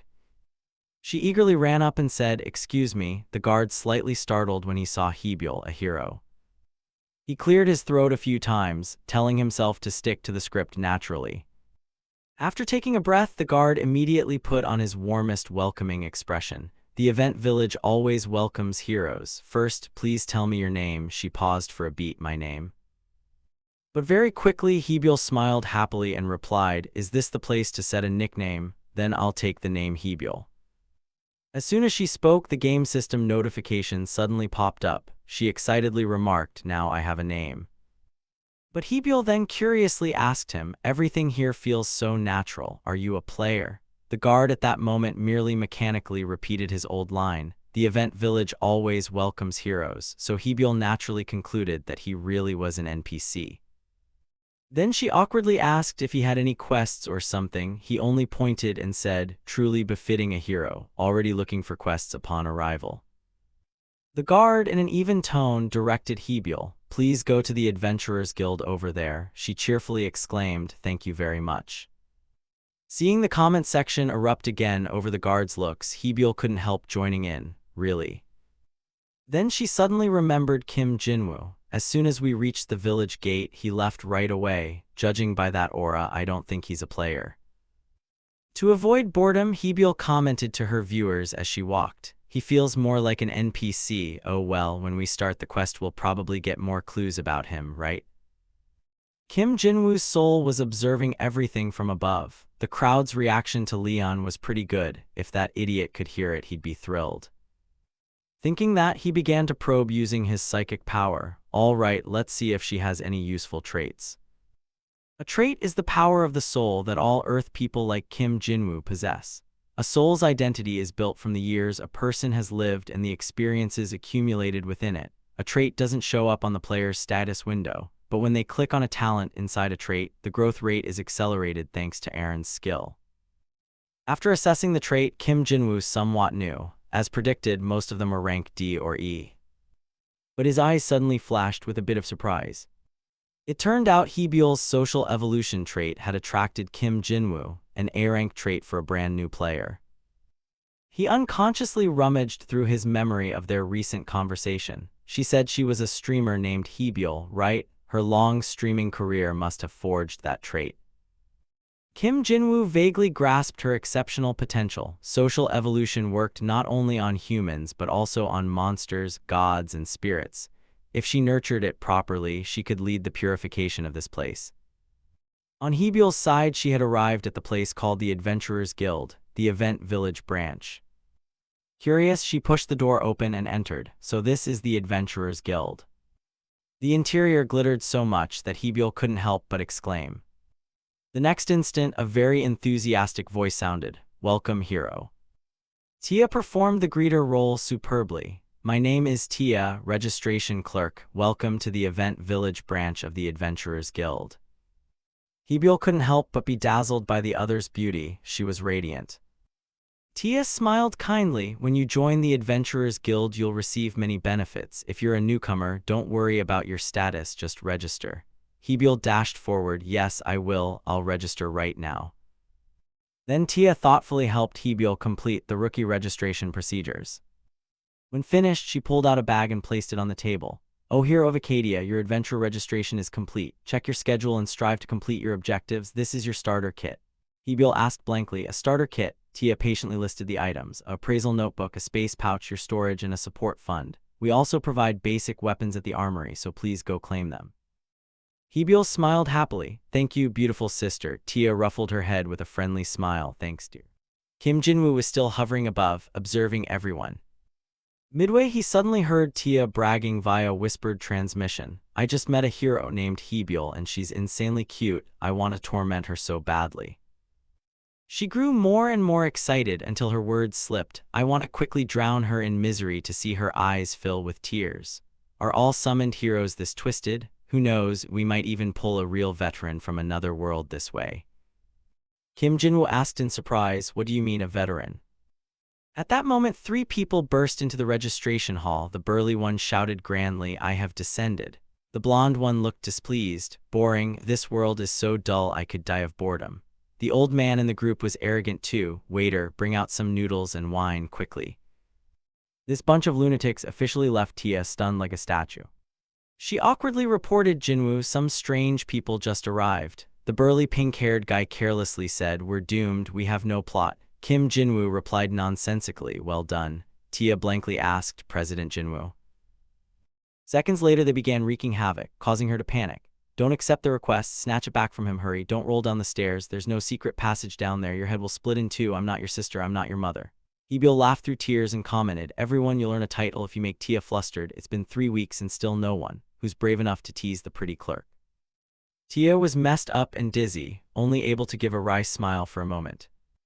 She wrapped her arms around herself and muttered, "One day I'll see it," the sight of heroes collapsing and sobbing miserably. The smile on Tia's face was now terrifying. If she could witness that scene, she'd gladly sacrifice all their hair. A new order was established in the world. Apology and correction streams kept happening continuously. Typically bowing earnestly on stream, "I'm sorry." From the start, no, even before that, I doubted the situation. I caused a huge public outcry with overly limited comments and unverified claims. I'm deeply sorry. From now on, I'll reflect on my actions. Things were so serious that many countries hurriedly broadcast emergency programs about something they had never even heard of before. Deep down, everyone knew if they didn't sync with this change, they'd be left behind forever. It was a fate with no choice but acceptance. In the first week since Arsalan Saga launched, Kim Jinwoo greeted warmly, "Good morning, everyone." Immediately, a subordinate cheerfully replied, "Good morning, Chairman." Another person asked excitedly, "Chairman, did you see the trucks parked in front of the company?" He quickly nodded. "There are lots of vehicles today." Dongxian laughed and said, "Not just me. Even the youngest kids in the group have gone offline. We're getting phone calls non-stop. Everyone wants a Soul Link slot." Kim Jinwoo laughed heartily. "You've all worked hard." Then he asked, "So when can we launch the next restock?" Dongxian answered slowly, "We'll open the second pre-order as scheduled. The initial release had 50,000 units, but we might increase it." Kim Jinwoo immediately calculated in his head, 50,000 heroes. At that number we can finally carry out the first reclamation of an eroded zone. It's time to start preparing. Thinking that, he squinted and smiled, preparing to release the main story patch soon. Dongxian replied excitedly, "Oh, so Leon is finally debuting?" The female staffer was equally thrilled. Leon's about to launch. He even cheerfully suggested, "Boss, could you review my proposal for Leon merchandise? We have keychains, stickers, body pillows, and figures ready." She squinted and exclaimed, "I want one too." Cut to Kim Jinwoo standing in front of a mirror, muttering to himself, "Leon, are you really that bad?" He slightly raised an eyebrow. Okay, he really is absurdly handsome. Tiras had somehow appeared behind him. "I've really gone too far, how embarrassing," Kim Jinwoo said helplessly. "Hey, knock before you come in." She stepped closer and whispered, "Prince Leon, or rather the tragic traveler, look into those melancholic eyes. There must be a hidden story behind them." Kim Jinwoo sighed wearily. "So you're going to stay in character even when you come all the way in here?" No sooner had he finished than Tiras jumped directly in front of him. Then she continued with a strange expression, "O traveler with sorrowful eyes bearing the light of tragedy." Tiras pretended to play Leon. "Would you like to hear my tale, benefactor?" Kim Jinwoo groaned. "Please stop using that voice." He theatrically put his hand to his forehead. "I'm exhausted. By the way, are there any good hunting grounds nearby for heroes to level up?" Tiras thought a moment and said softly, "Not that I know of. If you mean areas outside Chansik's daughter's territory, there aren't any." He heard that and nonchalantly turned to leave. "So we don't have a private hunting ground to borrow from Doom then?" Kim Jinwoo said that and left immediately. He walked alone into Doom. In the sky, the blood-red moon still hung suspended. Below, Kim Jinwoo was surrounded by monsters. They tried to attack but were blocked by his shield. He frowned and glanced around. "This place still makes me uncomfortable." Kim Jinwoo raised his staff and emitted a beam of light. "A guest has arrived, yet you won't come to greet me." His face hardened as he pointed the staff forward. Knock, knock. A flame burst from the staff, producing an earth-shattering explosion. The recent strike tore up the surrounding ground, carving a valley that stretched like a preordained road. Great magic, doorbell. Suddenly a surge of purple power coalesced in midair. "You're here." A sinister laugh rang out. "Even if you hadn't made such a fuss, I'd have known you arrived." The Lord of Corrosion appeared, looking down at Kim Jinwoo with a smile. "So you've finally come to offer your soul." Kim Jinwoo thought inwardly. Ella's clerics and noble paladins had fallen before this creature. Their souls were torn and corrupted, turned into slaves, unable to escape the core of the corrosion. He leapt forward with his staff. "That's why I've fought alone until now, a solitary, unbearable battle, and in the end I failed." It sneered down at him. "Accept your fate, you've lost. How long do you think that pathetic barrier will protect you?" The corner of Kim Jinwoo's mouth lifted into a smile. The Lord of Corrosion, puzzled, asked, "What's so funny?" He looked up and replied, "Nothing, I just pity you." Kim Jinwoo gestured toward it. "The Lord of Corrosion can't leave the center of its domain. If you devoured enough land to raise your rank, it might be different, but you haven't." The Lord of Corrosion roared with rage. "You bastard, you came here just to mock me?" He turned to leave. "Of course not, I'm not that idle." Kim Jinwoo surveyed the area. It should be nearby. Below, a village with many silhouettes came into view. Found it. They were grotesque goblins loitering around. Level 10 mock erupted. The Lord of Corrosion advanced, chuckling as it looked down. "You know destroying them is pointless. No matter how powerful your magic, they'll soon resurrect within the corrupted zone." Kim Jinwoo raised his staff. "If it were just me, that's true." He slammed his staff into the ground, and a surge of power erupted. A formation unleashed a colossal bolt of lightning down below. Kim Jinwoo snapped his fingers.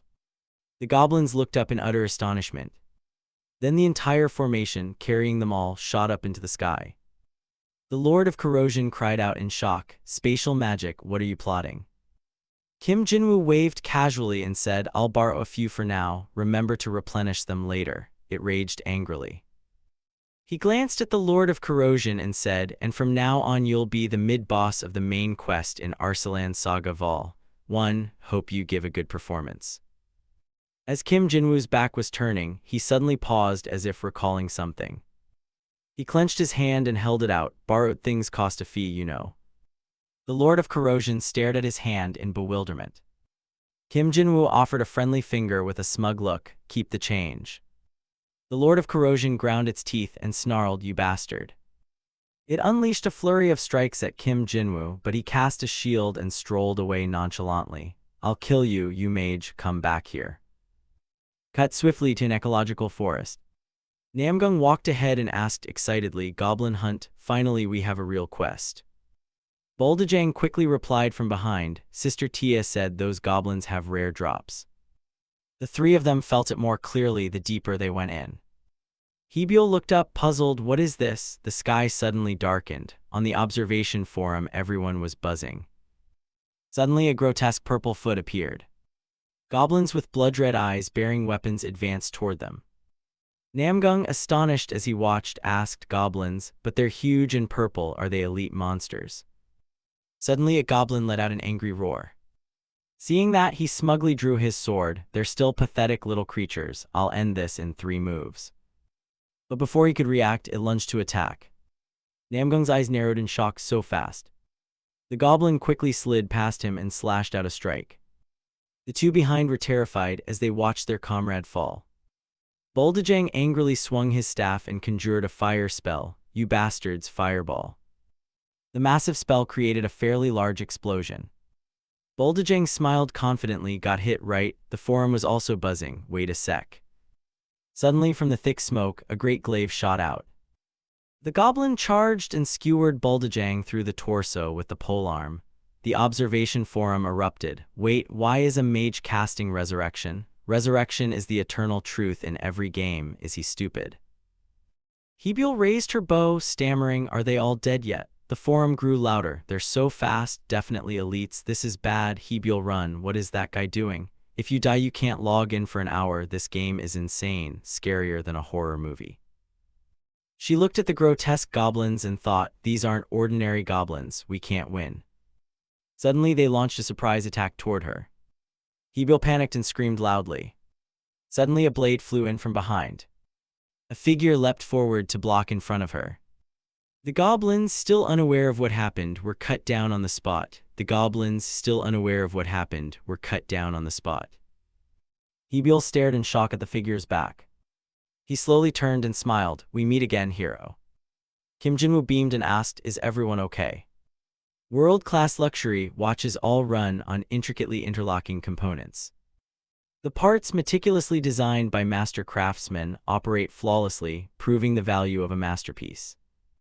Here, Leon's body is the same. It possesses a perfect physique conveyed through complex conduits. By 24 layers of high-level magic through the dedication and hands of Arslan's artisans. Flawlessly perfect, radiant aura, fragrant scent spreading, and 21 other magics. Hebiel quickly raised a hand to shield herself from the radiance he emitted. "He's shining too brightly." The comment thread quickly reminded her to stay alert. She suddenly snapped back. "A user donated 10-1, stay awake, don't drool. Embarrassed, I didn't even realize." Kim Jinwoo, looking strikingly handsome, stepped forward and asked, "Are you okay? Are you hurt anywhere?" The forum had already exploded. Earlier he was just a keyboard hero. Hebiel stammered a quick reply, "Yes, I'm fine." He promptly cast a spell. "I'll perform a healing spell on you just in case." Suddenly a stream of golden light enveloped her, startling her. The forum grew even more active. "Healing? Crazy. There's no such thing at the Trade Training Center. We can learn that skill too." "What?" Hebiel blushed as she looked at her body, thinking to herself that she wasn't injured but could still feel energy surging. Suddenly she screamed with excitement, a 100,000 won donation from a patron. Hebyul was deliriously happy. A patron gave 100,000 won, here's my 10 consecutive winks. She abruptly remembered Kim Jinwoo standing beside her and immediately froze. He lowered his voice, heavens. Kim Jinwoo quickly placed his hand on her head and cast a spell. It seems she has a head injury. I'll heal you at once. How pitiful. She protested, no, I'm not. Suddenly, a message board popped up, leaving her stunned. The forum joined in. An anonymous user donated 10,000 won. This should be fun. Anonymous 2 donated 50,000 won. I'll add 200,000 won if she succeeds. Heavens. Kim Jinwoo's gaze landed on Hebyul. He thought privately that she did seem to have a head injury. Suddenly, the system panel appeared. The Grand Mage has sponsored the quest. Hebyul gasped in astonishment. What, 5 million? She raised both arms to make bunny ears on her head and jumped.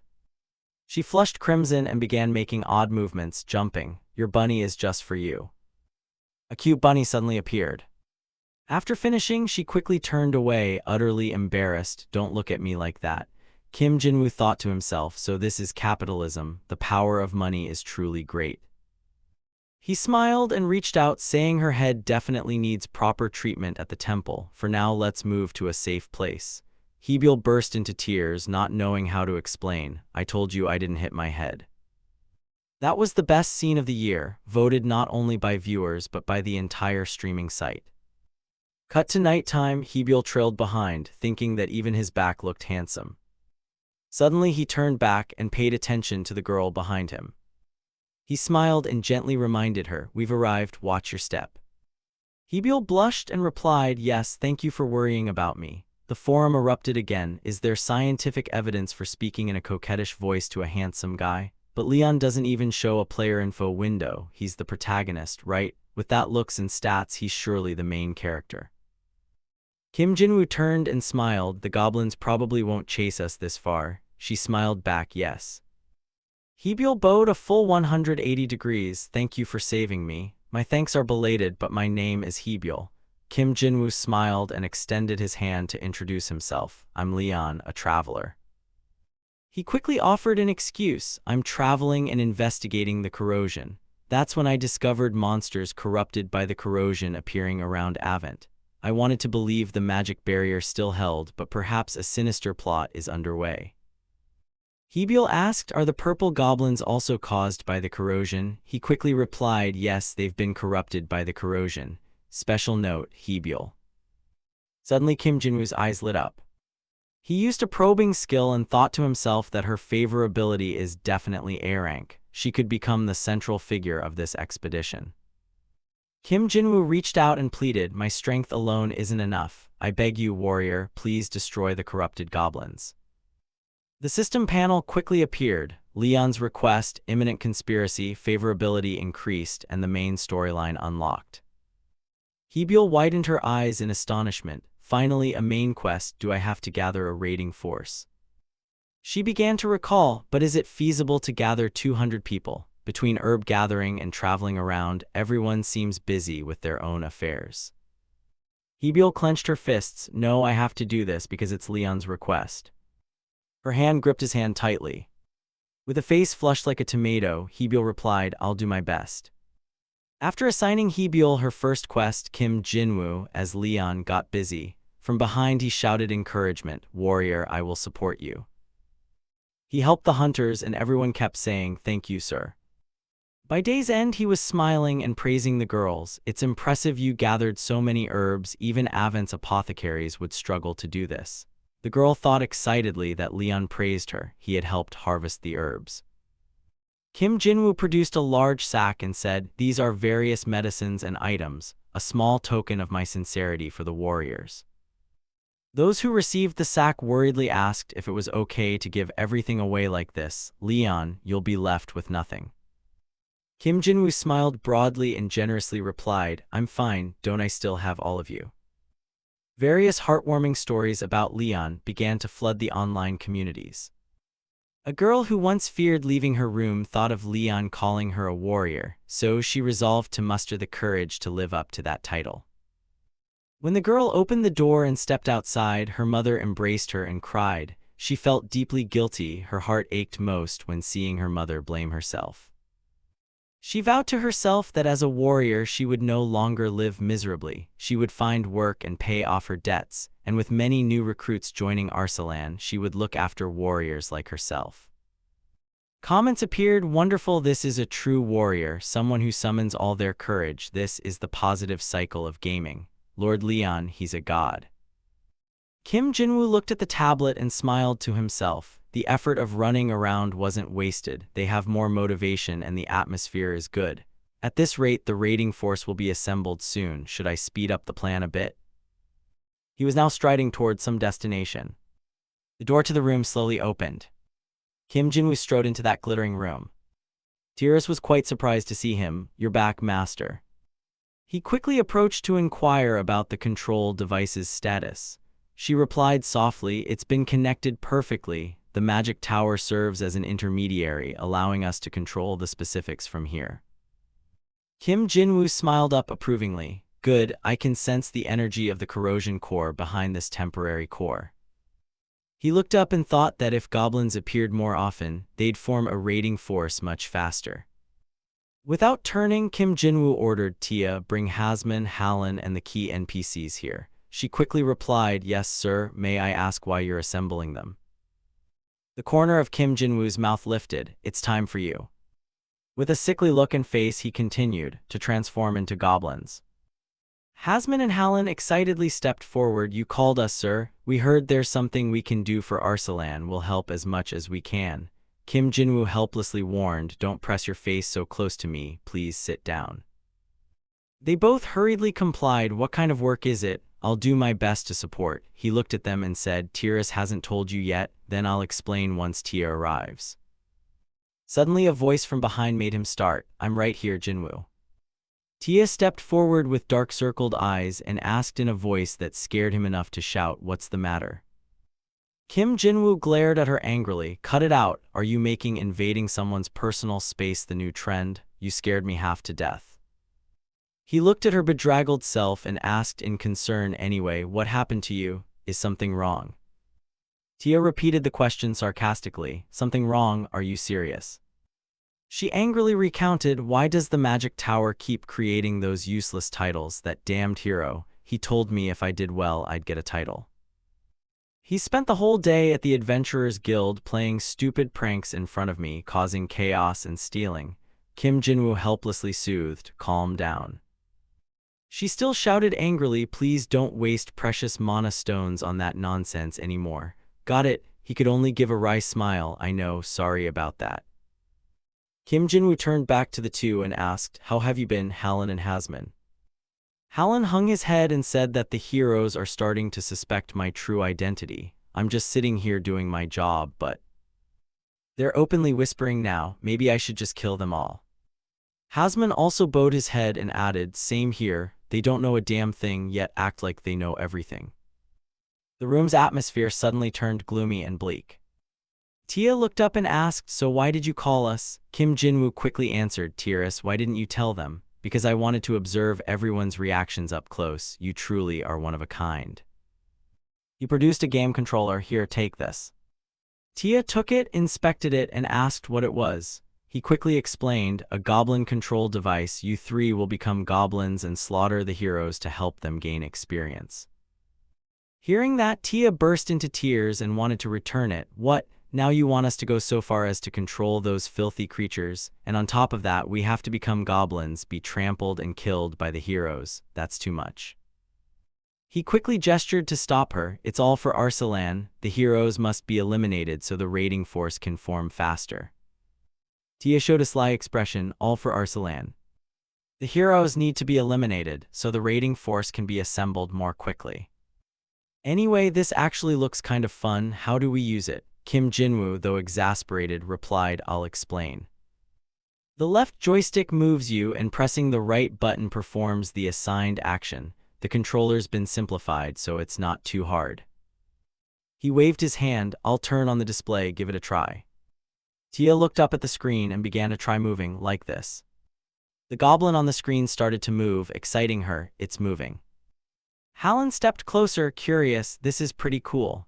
Kim Jinwoo smiled and said, "You're doing well." Tia was thrilled and said, "Leave it to me. I'll motivate the heroes so we can assemble a huge raiding force." Helen glanced over and asked, "You're enjoying this, aren't you?" Tia replied quickly, "It feels great. Sometimes I want to control someone fully awake exactly as I wish." He cleared his throat at that and said, "Sir, I'm alone most days and have plenty of free time." Hasman chimed in that strategy and tactics are also his strengths. Kim Jinwoo smiled and responded, "Fine, I'll trust you to handle this." He cleared his throat again, "Sir, I'm alone most days and have plenty of free time." Hasman chimed in that strategy and tactics are also his strengths. Kim Jinwoo smiled and responded, "Fine, I'll trust you to handle this." Each of them took a gamepad, ecstatic, it can even jump backwards. Hey, it seems I'm not lonely anymore. Kim Jinwoo looked at the bunch laughing and joking, unable to say more. What an ugly little creature. See, with something like this around, someone like me isn't so bad. Kim Jinwoo quickly zoomed in and captured the screen. The photo of everyone laughing together was snapped quickly. He didn't hesitate to set it as his phone wallpaper. Kim Jinwoo smiled happily when he saw the gathering photo. He thought to himself that once the fallen goblins are defeated, the lowest level invasion will be revealed, marking the milestone that begins Volume 1 of the main storyline. He set his phone on the dining table and smiled. Then if we time the second Soul Link sale to coincide with that. Suddenly, there was a bang on the table. Everyone at the table quickly sprang to their feet. They all fell silent and mirrored each other's actions. Then each person dispersed to a different side without saying a word. Kim Jinwoo glanced at them, bewildered. What is this? Sometime later in Arsalan, calls rang out. Join the goblin raiding force, seeking top fighters to go destroy those bastards. The streets buzzed with excitement. Come on, the Adventurers Guild just posted a recruitment. We must kill those bastards. I just got a spot on a team too. My herb's 10 hours of hard work gone in an instant. Facing this noisy, lively scene, Kim Jinwoo felt utterly perplexed. He broke into a sweat and asked blankly, "What the hell is going on out here?" At that moment, an ugly goblin charged forward. Small voices piped up, "Support them, leave it to me." The warrior fighting had to desperately hold his ground. Are they crazy? Since when did goblins learn to use magic like this? His eyes looked up in utter astonishment. Another goblin leapt down on his head from above. Tia laughed with delight. How does it taste? They happily slapped hands in celebration. Great coordination, told you so. Kim Jinwoo stepped in and said, "So it was the three of you all along." Tia's, looking tired, turned and asked, "You're back?" He looked at these gaming-addicted faces and thought to himself. Their faces look completely drained. Have they been playing this non-stop? It doesn't look like they're nurturing heroes. It looks more like they're torturing them. Maybe I'm imagining it. A shout of excitement rang out again. Caught another dumb hero. Awesome. Kim Jinwoo was now certain she's clearly torturing them. He stepped forward and asked, "Has the goblin info just updated?" Tia, not paying attention and engrossed in controlling, shouted, "Die, all of you die." On the screen some information appeared. Level 10, Hero Slayer, Goblin, corrupted by invasion. Combat record, 24 minutes ago killed a thief, 12 minutes ago killed a pickpocket, 1 minute ago killed the girl who toppled the bear. Watching the in-game scene, he thought, Hero Slayer, don't tell me that title came from the Magic Tower too. How many heroes has she killed?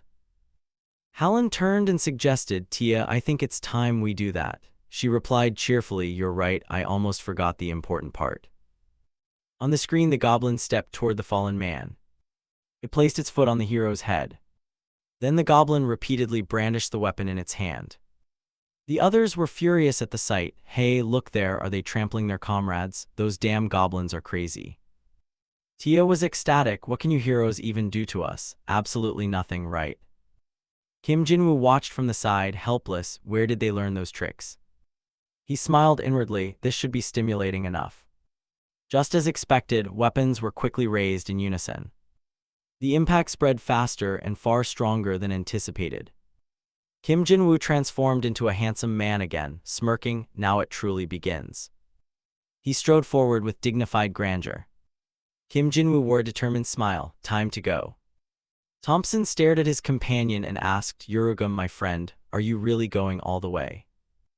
He straightened up, frowning, and answered, "Damn, you talk too much. I'm ready, let's begin."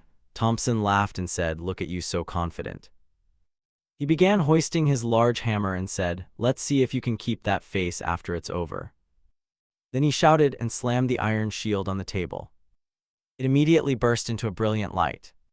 Seconds later, it quickly exploded outward with a boom.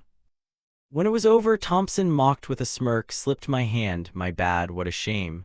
The system then announced, "Enhancement failed." Opposite him, Urugum was dumbfounded. He cheerfully added a few words, "At least you kept the shield, actually, you're pretty lucky." Only then did Urugum realize and clutch his head, shouting, "Damn it, my +4 shield." Hebiel came closer and asked, "Urugum, are you seriously trying to enhance gear right before the expedition?" He began to bawl, "Hebiel, comfort me, I failed the enhancement." Hearing this, she sneered, "You're a dopamine addict. Last time you barely hit +4 after 20 tries, and now you're at it again." Hebiel added immediately, "I heard the success rate to reach +5 is only 5%. Urugum snapped back, "That's not enough. This dopamine gentleman needs a much stronger fix." Over there, Thompson teased again, "You're not giving up here, are you? A hero with such weak nerve." Urugum hefted his iron shield and declared determinedly, "One more time, I'll bet my whole fortune." Hebiel, by contrast, frowned wearily and muttered, "She can't bear to watch this anymore." Thompson laughed cheerfully, "That's right, exactly what I expect from a hero." Beside him, Hebiel whispered a warning, "Sorry, we're about to depart. What if your gear breaks?" Just then a voice called from behind Hebiel, "There you are." She turned and saw Kim Jinwoo and greeted him, "Leon." He cheerfully complimented her, "You've grown a lot since the last time we met." Hebiel shyly stepped closer and asked, "What wind brought you here?" Kim Jinwoo smiled and replied, "Before we set off to punish the goblins, I was strolling around the village to see how things were." He gently explained further that since he requested this mission, he wanted to see if he could help the heroes. Hebiel admired and exclaimed, "Leon, you're so considerate." Behind them, Urugum suddenly leapt forward and shouted, "Leon." She startled and cried out, "You nearly gave me a fright." Without hesitation, he immediately began to sob and plead, "Please, you have to help me, I'm begging you." Kim Jinwoo asked blankly, "And this is?" Hebiel quickly introduced him, "This is Urugum, our team's tanker. As you can see, he's a dopamine addict, or rather, addicted to enhancements." He nodded and said, "I understand, but how can I help?" Urugum pointed happily at the shield and said, "Just stand here while I enhance it." Hebiel looked on with disdain and thought, "Are you really going to use Leon as a good luck charm?" He didn't care and immediately ordered, "Okay, Thompson, do it." The old man gave a thumbs up and replied cheerfully, "All right." Kim Jinwoo obediently stepped closer. Beside Urugum, he closed his eyes and clasped his hands in prayer. Then Thompson began to raise his massive hammer, preparing to bring it down. A moment later, he brought it down hard with a thunderous clang. The iron shield immediately burst into a powerful radiant light. Instantly, the system announced, "Enhancement successful, iron shield +5. At the same time, a brand new iron shield was unveiled. Seeing this, Urugum laughed joyfully, "I've got the server's first +5 enhancement item, and its stats are top tier." He bowed repeatedly and said, "Thank you so much, it's all thanks to you, Leon." Kim Jinwoo smiled awkwardly and replied, "I didn't do anything." He glanced around and teased, "Hebiel, can you see this +5 shield? Where did she go? Maybe losers without +5 gear just can't see it." Hebiel, short and standing below, ground her teeth in bitter annoyance, "This guy." The system then announced an additional message. "User achieved a side objective, enhancement to +5 successful, reward 1,000,001. Reading it, Hebiel exclaimed in admiration, "Really?" She refused to be outdone and turned back to demand fiercely, "Leon, please bless my bow just once." Kim Jinwoo cheerfully answered, "Of course, I hope it succeeds." Hebiel immediately placed the bow on the table and pleaded, "Thompson, please enhance it." Instantly, the system announced enhancement success, Huamu bow +5. Even Hebiel couldn't believe it and cried out, "No way, the bonus stat line is maxed out too, the magic really works." Hebiel joyfully jumped with the bow, "I'm so happy, Leon, I love you so much." At that moment, someone approached Kim Jinwoo and called, "Leon." Followed by a string of villagers all smiling gently, "Please bless my weapon too, Leon, it's my turn next." He immediately replied happily, "Sure, that's easy enough." Thompson, on the other hand, was shocked beyond belief. Kim Jinwoo turned and smiled, murmuring, "Have fun with that lot." The old man's eyes went wide and glassy, his body frozen. He weakly moaned, "Help me." Hebyul decisively said, "All right, Leon Thompson, we're counting on you too. It's upgrade time. Since it's crowded here, please line up in an orderly fashion." Just seconds later, the system kept announcing enhancement successes. When it was over, Thompson sat in a corner exhausted and muttered, "I'm completely drained." Hebyul praised happily beside him, "Leon, your buffs are truly top-notch." Kim Jinwoo modestly replied, "No, I'm just a skilled blacksmith." Meanwhile, Urugum gloomily thought, "My server's first +5 enhancement title just lost all its value in an instant." Ahead, someone suddenly appeared and called joyfully, "Hebyul, Urugum, I heard you all succeeded in enhancing." He picked up a small guitar and offered, "I composed a congratulatory song for you all. Want to hear it?" Hebyul sighed in resignation, "The romantic bard's here to ruin things." Tron began to sing, "Congratulations, may your light reign in the hammer." Kim Jinwoo glanced and asked softly, "Do you know him?" Hebyul smiled awkwardly, "I don't know why he joined our party. With him around, those crazy goblins don't dare come near us." He realized then, right, the goblin's hearing is extremely sharp. No wonder she hasn't heard me lately even when I call right next to her. But that soul color felt strangely familiar. At that moment, Kim Jinwoo remembered his brother's words, "Jinwoo, your soul light is rainbow-colored." At the same time, the system displayed, Trait B, Indomitable Dream. He once dreamed of becoming a star but had to drop the mic in despair. This time he will never fall, no matter what happens. Hebyul felt it odd and stepped closer to ask, "Leon, is something wrong?" Kim Jinwoo answered quietly, "Nothing's wrong." A voice suddenly rang out nearby that caught their attention, "I'll lead, just follow me quietly." Life Hunt smirked at the remark, "The hounds usually go first to lead, so I'll allow that." The Northern Duke angrily shouted, "What, has this bastard lost his mind?" The two began bickering again. Lee Hyunseong teased, "Don't bark so fiercely, I just want to teach those that yap at every chance a lesson." Miyu clenched her teeth and snapped back angrily, "Look at that attitude. Want to settle this right here and now." At the same time, Kim Jinwoo stepped forward and gently mediated, "Please wait a moment, heroes, we're about to depart, so why not save your strength to fight the goblins instead?" Miyu suddenly called, "Leon." Lee Hyunseong added, "Oh no, I let you see this embarrassing side of me again." Suddenly Kim Jinwoo realized, wait, these people look oddly familiar. Then familiar images surfaced in his mind, my grandfather and my sister. So it was grandfather's new body, but setting that aside for now. He recalled tender memories of his sister. "Jinwoo, I made some ramen, want a bite? Look at this, isn't it cute?" Then he saw Miyu now bellowing, "Cheer up, you bastards, kill them all." He sighed inwardly, how did my sister end up like this? Anyway, it's unbelievable that both of them formed guilds and became guild masters, Hunter and Valhalla. Kim Jinwoo frowned thoughtfully. To form a guild in this event, you need 1,000 contribution points. It's almost impossible even if you play non-stop. Is the Osung Corporation really operating normally? At that moment, people behind them spotted him and exclaimed in surprise, "Leon, Leon, you're here." Everyone called out together, "We've gathered here to wipe out the goblins. We assembled after hearing the request from you and Hebyul."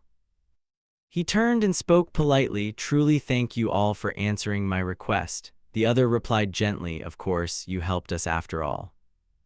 Then Kim Jinwoo called out names in turn, "Neo Piro, Steel No 18, Honeypot is mine.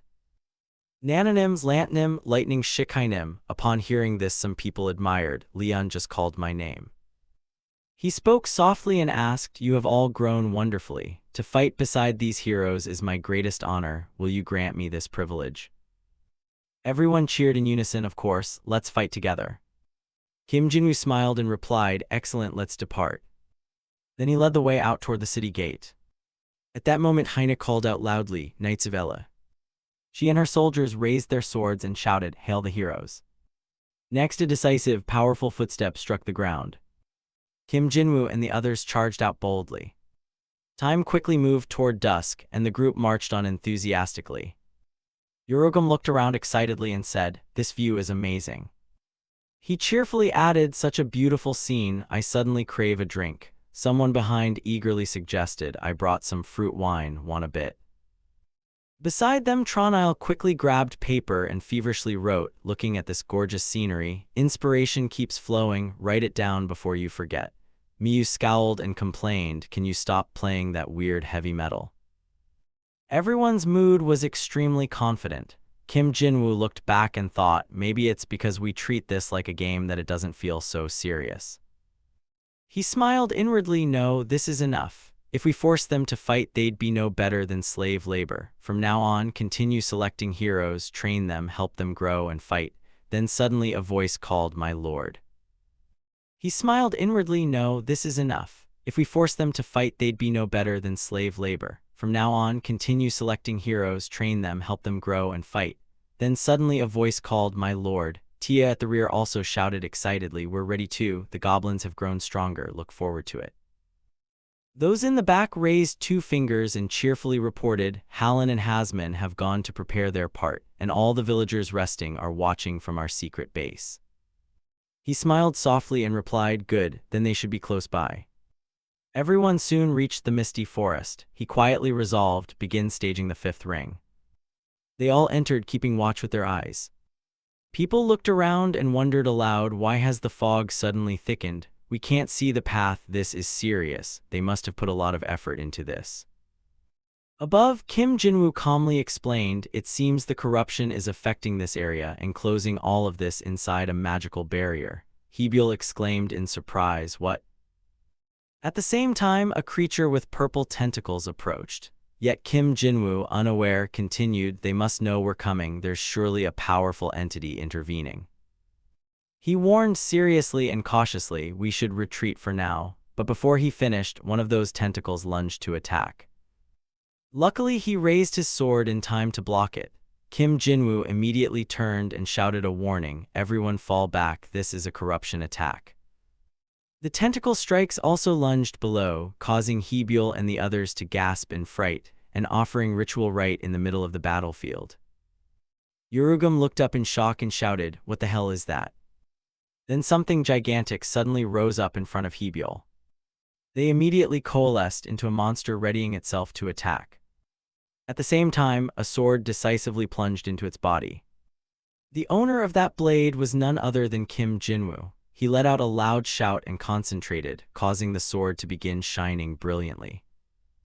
He then turned in alarm and yelled, is everyone all right? Hebyul hesitated and answered, yes, thanks to you, Leon. At that moment, Miyu looked up at the sky and called, hey, wait. Her eyes grew fearful and trembling as she said, something's wrong with the sky. In the heavens, the sun was immediately swallowed by a shadow. Around it, streams of ominous energy began to radiate downward. Everyone was taken aback at once, a black sun. Then a drum began to sound. Goblin packs started appearing, roaring angrily. They lined up along the peaks of the mountains, facing Kim Jinwoo's group. Over here, Urugum panicked and shouted, everyone, I think we're really screwed. Hebyul stood dumbfounded and said, their numbers are way too many. Tronile gaped in astonishment, this is truly a war. Kim Jinwoo then spoke seriously, so it was a trap, they were waiting for us. He surveyed the area and continued cautiously, to lay such a massive trap they must have known where the punitive force would set out from and how large it would be. Miyu gradually realized, meaning there's a traitor inside Edent. A shovel slammed down hard on the ground. Tia, the one controlling the goblins, smiled and shouted, that will never happen. On this side, the warriors began to tremble and stammer, look at their numbers, and there's even a berserk ancient worm. We're done for. Kim Jinwoo raised his hand decisively and said, it's all my fault. The heroes aren't ready to face that worm on their own. He snapped his fingers and decided, I will take the heroes back to Edent. Then images of shields appeared before everyone and the system immediately announced, Leon will use all his power to return you to Edent. Do you agree? If you die on the battlefield of the demonic souls, you cannot resurrect in Edent for 3 days. The death penalty increases by 50%. Seeing this, Hebyul asked worriedly, hey, what about you, Leon? Hearing that, Kim Jinwoo just smiled and said nothing. Over there, Hebyul anxiously waited for an answer. Then she declared loudly, if you send all of us back, Leon will be left alone. Even if it costs my life, I want to fight alongside Leon to the end. Miyu and the others also shouted boldly, well done, hurry up, juniors. A Valhalla warrior never retreats. Do you really think we'll flinch before that trash? Fight. Beside them, Lee Hyun-seong and the others were no exception, shouting excitedly, hunters, prepare to hunt. Tonight's dinner will be goblin meat. We'll turn you into a goblin-armored army. How's your goblin hunt going? Tronile and the others also raised their weapons and cheered happily. Let me play a song to honor you. There's no way we'll back down before that trash. Kim Jinwoo, however, asked with concern, heroes, this will be far harder than last time. Are you really okay with that? Hibyo clenched her fist and answered decisively, of course. Then he raised his sword high and shouted boldly, thank you all, so long as the heroes do not give up. Even if this soul is shattered, I will stand by you. At the same time, each person's weapon suddenly flared with light. Lee Hyun-seong bent to observe and murmured, is this a buff effect? Miyu exclaimed in amazement, I can feel an incredible source of power. Then Kim Jinwoo pointed his sword forward and shouted fiercely, for Arsalan. With that, everyone charged forward in a roar. At that moment, the screen reflected Kim Jinwoo and the others running into battle, and a voice rang out, now the real fight begins. Thompson, sitting nearby, turned and asked, hey Tia, if the heroes choose to retreat, the biggest risk is that they'll all be lost, right?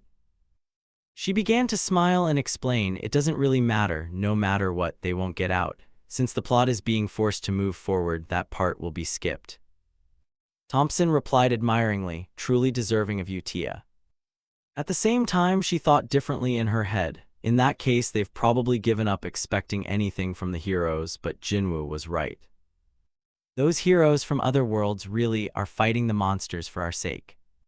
Tia quietly formed a knowing smile. And if that's the case, I have to give everything to wipe them out. Yorugum and his companions began to surge forward. He shouted, shields up, advance. He used all his strength to push back the goblins and shouted, sortie, shield bash, burn them all away. At the same time, the system displayed a notice. E+ shield bash skill, use the shield to charge an enemy to deal collision damage and apply stun to struck targets. Effect is influenced by the shield's defense stat. Yorugum cheerfully cursed as he powerfully tossed them one by one. This is what a +5 shield feels like, you bastards. Even so, he couldn't react in time to stop a goblin that leapt up to snatch his shield. Unable to defend, it began to strike back at him. Beside him, others were gradually being overwhelmed. They could only urge one another, hold the line, protect everyone. Another person, not paying attention, took a goblin's club to the head. They quickly leapt up to suppress each person in turn. From behind, Kim Jinwoo started running back and announced, Yorugum, I'll get past them. As soon as he said it, he quickly jumped onto Yorugum's shield to use it as a platform. Combined with Yorugum's shove, Kim Jinwoo immediately launched high into the air. He cried out loudly and raised his sword high, ready to strike. Moments later, he plunged down into the midst of the goblins. Seeing this, they frenziedly focused their attacks on him. Then a blazing beam of light began to erupt. A second later, goblin corpses lay scattered across the ground. In the center, Kim Jinwoo propped his sword and struggled to stand, declaring resolutely, I will protect the heroes. At the same time, Miyu shouted decisively, Leon has shown us what to do, Valhalla warriors, charge. After that, everyone charged at the goblins in unison. Over here, Miyu gritted her teeth and swung her axe at lightning speed. She began to pick a target and prepare to strike. Opposite her, a ferocious goblin was also rushing forward. But Miyu showed no fear. She shoved her face right up to them as a warning. She then crazily knocked each goblin down. While she wasn't looking, another goblin quickly slipped behind her, preparing to attack. Before it could do anything, it took 2 knives to the face and screeched in pain. The one who threw them with deadly accuracy was Lee Hyun-seong. Next, Miyu smiled, slapped his hand as she passed, and said, good hunt. Lee Hyun-seong replied cheerfully, for Valhalla. Nearby, Hibyo loudly called out, range team, get ready. When she shouted fire, everyone on the team quickly followed suit. Others raised their staves and shouted spells. fireball, wind blade, magic arrows. Fireballs fell in succession, incinerating the goblins' bodies. Still, the mages were worried. There are too many. I'm about to run out of mana. The man in white in the middle turned and asked, "Did you bring enough potions?" The black-haired one sighed and answered, "Even that won't be enough." Tronile stood at the back watching in astonishment, thinking that everyone was fighting with all their might. This is the heat of the battlefield. Excited, he pulled out his guitar and bellowed, "If that's the case, I'll play a war song just for you." Then two streams of mana, fire and water, appeared simultaneously. Everyone muttered to themselves. As soon as he starts playing music, mana gathers around him. What, does playing heal his stamina and mana? Instantly everyone understood and shouted, "If you're low on mana, absorb it from the romantic bard." Tronile, strumming, answered cheerfully that he'd gladly keep playing if his performance empowered everyone. If it helps, he's willing. All the squads, united as one, surged forward to attack the goblins. Then Hebiel seemed to realize something and gently reminded, "Bit by bit, we're advancing forward." She looked at the situation with some joy, thinking that no matter how many goblins there were, at this rate we could actually win. Just then something crashed down with a thud, sending nearby objects flying. Everyone panicked at the sight. "What is that?" Something just fell from the sky. It was a goblin with a massive head, boldly carrying a huge hammer, appeared before them. Everyone cried out, "The hero killer." It slammed its hammer down hard on the ground, sending power radiating outward. Those waves of energy reached the corpses of the goblins scattered nearby. Moments later, they immediately twitched their fingers. Each corpse began to writhe and stand up. Witnessing this, everyone panicked and shouted, "Holy shit, the dead goblins are getting up." Not only did they revive, they were stronger. The goblins gradually overwhelmed the warriors. Everyone began to cry out in fear, "Come on, you're kidding me. How can we beat this?" At the same time, the system announced, number of surviving heroes 639. The savage goblins attacked wildly, causing people to fall one by one. Number of surviving heroes 570. Number of surviving heroes 509. Over there, Kim Jinwoo charged at the giant goblin and shouted, "Your opponent is me." As it turned, a blinding burst of light struck its eyes. Seizing the moment, he swung his sword hard, but it managed to block in time. Next, he cut across the goblin with a lightning-fast strike. Finally, its body fell to the ground, split in two. Everyone cheered happily. Leon has defeated the hero killer. But then something suddenly flew toward them. It immediately crawled into the giant goblin's body. A dark aura appeared around its body. The goblin began to bare its sharp teeth. Then its entire body fully mended, and it rose up alive. Seeing this, Kim Jinwoo ground his teeth in anger. Hebiel looked on in alarm. "Leon, what's going on?" He then pointed to the huge black pillar ahead and said, "Do you see that black pillar? Mana is concentrated inside. Magic is continuously summoning and reviving them through a ritual array." Hebiel nodded and asked, "How do we stop it?" He explained seriously, "If I'm not mistaken, there's an energy core at the center. I'll try my hardest to break through and open the way, so heroes, you." Hebiel smiled with determination. "That's right, we'll destroy that core." At that, Kim Jinwoo also smiled confidently. He and everyone surged forward shouting, "Well done, let's go." The goblins over there were no less and ran up to attack. At that moment, Kim Jinwoo began to channel power into his sword. He decisively pointed the sword forward to clear a path.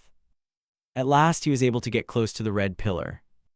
Below, people quickly seized the opening. "The path is clear, run." A goblin suddenly lunged and attacked Hebiel. Without hesitation, Kim Jinwoo jumped up to shield her Hebiel. It seemed he had been hit, causing him to grit his teeth in pain. Even so, he could easily dodge another one. Then Kim Jinwoo collapsed from exhaustion. Seeing this, Hebiel called out worriedly, "Leon." He only gently gestured, "Go on, go." At the same time, Urugum and the soldiers advanced, reminding them to look straight ahead and keep running. "We'll keep this path open." Meanwhile, the system announced, number of surviving heroes 192. The mages were panting and shouted, "Damn it, I'm completely out of mana, screw it, we're going to die by goblins anyway, better to self-destruct than be killed." They all decided to gamble once and release a mana burst. At the same time, the number continued to drop, number of surviving heroes 42. Hebiel gritted her teeth and focused on running forward quickly. Seeing a legion of goblins ahead, she thought to herself, are there still this many? Finally, Hebiel decided to fly up, fall back, and tell the two others to keep going until the end. She gathered all her power into the flowerwood bow, preparing to shoot an arrow. Then she resolutely shouted, Spiritarra volley. When the arrow was fired, the goblins were knocked backward. It seemed Hebiel had poured all her strength into that final shot. When it was over, she gave a weary smile and said, we must destroy that core. She began to collapse just as the goblins seized the chance to rush forward. Miyu turned back painfully to look at them closing in on Hebiel. At the same time, the system immediately announced, number of surviving heroes 2. Li Hunxiang kept running while shouting, don't stop, we can't let our comrades' sacrifices be in vain. Miyu quickly replied, I know, old man. Then she decided to leap up. Above, Miyu swung her axe while below Li Hunxiang prepared to knock a razor-sharp arrow. When they reached the spot, they struck the target quickly. Immediately, the core began to crack in two. Seconds later, it burst apart into pieces. Seeing this, Miyu shouted, we did it, we've destroyed the core. She cried out in joy, it's over, when suddenly a skeletal hand appeared in the air with a threatening voice. Who said this was over, huh? Hearing that, Miyu and Li Hunxiang both stared in surprise. A dry skeleton with terrifying red eyes growled, you arrogant scraps, you won't leave here alive. Hasman surveyed the ruined battlefield before him and coldly declared, the heroes have caused enough trouble, die.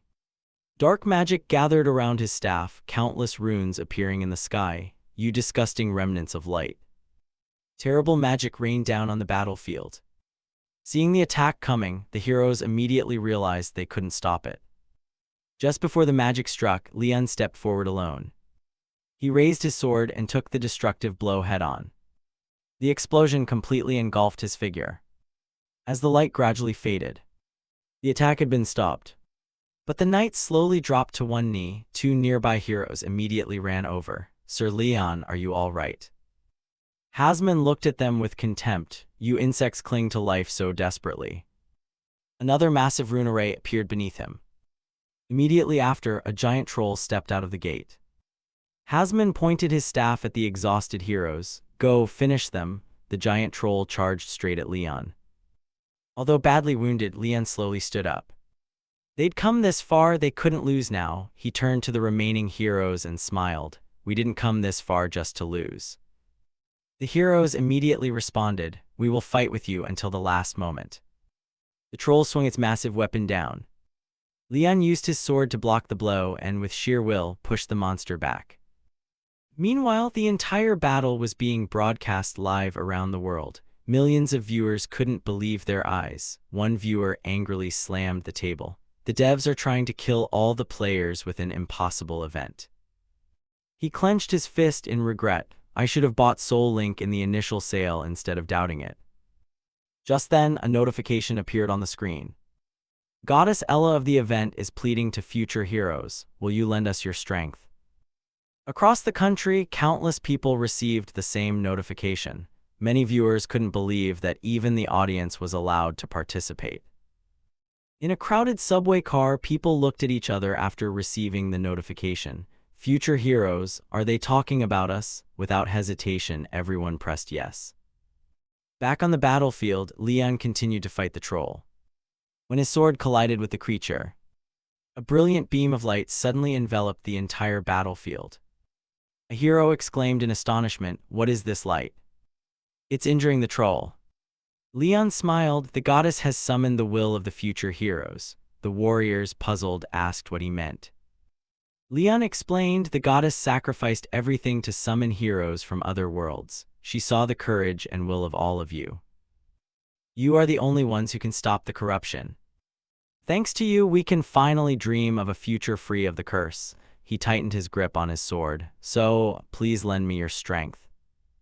The two heroes behind him immediately replied, we will do whatever is necessary. Seeing the battlefield filled with divine light, Hasman clicked his tongue in irritation. So you've summoned the goddess's power. I will slaughter you all before this gets more troublesome. Just as he prepared to cast another spell, a calm voice echoed across the battlefield. I cannot allow that. They are not lives for someone like you to lay a hand on. Hasman looked up at the sky, the goddess. A pillar of holy light descended from the heavens. It struck Hasman and blasted him to the ground. He screamed in agony as the divine light seared his immortal body. Floating in the air was a girl radiating brilliant light. Heroes, you all fought magnificently. My name is Eri, I serve the goddess. Your courage became the guiding light that allowed me to come to this world. Leon immediately knelt, Hail Saint. Eri smiled gently, we can exchange greetings later, the battle is not over. Hasman rose angrily, I will kill you. I will wipe you all out. Eri remained calm. We were lucky to land that strike just now, but alone we still cannot defeat him. A female warrior asked, bewildered, what do you mean? Eri smiled, not with justice, but I will not fight alone. She raised both hands to the sky. The future heroes have answered our call. Dozens, then hundreds, then thousands of massive rune arrays appeared across the battlefield. A system notification appeared. Saint Eri uses miracle light granted by the future heroes. Mass resurrection skill activated. A golden light covered the battlefield. One by one, the fallen heroes opened their eyes. Hebiel was the first to stand. Then the second, then the third. Soon the entire battlefield was filled with newly revived warriors. The endless army charged straight at Hasman and the troll. Seeing countless heroes revived, Leon couldn't help but smile. Meanwhile, inside the magic tower, everything was in complete chaos. The mages shouted in panic that their calculations were collapsing. The tower's processing capacity had reached its absolute limit. The illusion magic sustaining the game world began to destabilize, seeing everyone panic. Tia immediately cracked her whip hard and issued continuous orders. Connect directly to the magic tower. Auto-process the calculations. Convert all black smoke into light particles. Disable all unnecessary visual effects. If the tower is overloaded, connect directly to the mana network and self-process. As the mages hurried to comply, Tia gritted her teeth. This operation consumed far more mana than she had expected. At this rate, before the next phase of the plan, the magic tower would need a major upgrade. Back on the battlefield, the troll was now roaring with fury. It slammed down a crushing blow toward the heroes, sending them flying. Someone was nearly killed on the spot. But at that moment, Eri clasped her hands, cast a spell, and began to rouse their spirits. Hold the line, heroes. Immediately, the heroes received a blessing, and their HP was fully restored. Rejuvenated, they surged forward to fight again, driven by Leon and the Saint. They charged at the troll crazily fearless. The mage team was far from idle, continuously casting spells and hurling fireballs at the troll. The troll was forced onto the defensive under the heroes' relentless assault. Seeing this, Hasman could no longer stand aside. He launched spheres of dark magic toward the battlefield. Seeing that, Eri simply blessed them nonchalantly. Explosions erupted everywhere at once. Eri shouted that she would hold Hasman off and urged everyone to keep attacking, which filled the heroes with admiration. Below, the heroes were all exhilarated by the Saint's blessing. Eri gave her characteristic encouraging smile and rallied their spirits. She used her succubus breath ability to induce excitement, sacrificing mental resistance in exchange for overwhelming physical strength. Meanwhile, beside her were Hallin's labored breaths. He was desperately doing his best to disguise Eri's demonic power as holy magic whenever she cast. He told himself this was a sacred trial. As the last pope left in this world, he must fulfill his holy duty and refuse to fail the role destiny assigned him. He shouted support at maximum charge, bring that troll down.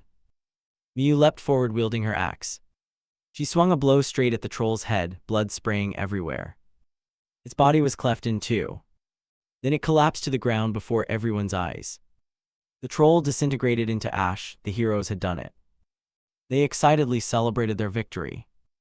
Hasman continued his role, cursing the heroes and refusing to believe they'd slain the troll.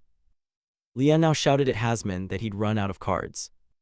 But Hasman showed no fear. He retorted sharply, "Don't let arrogance blind you, Leon. I will personally erase the last trace of royal blood from this world."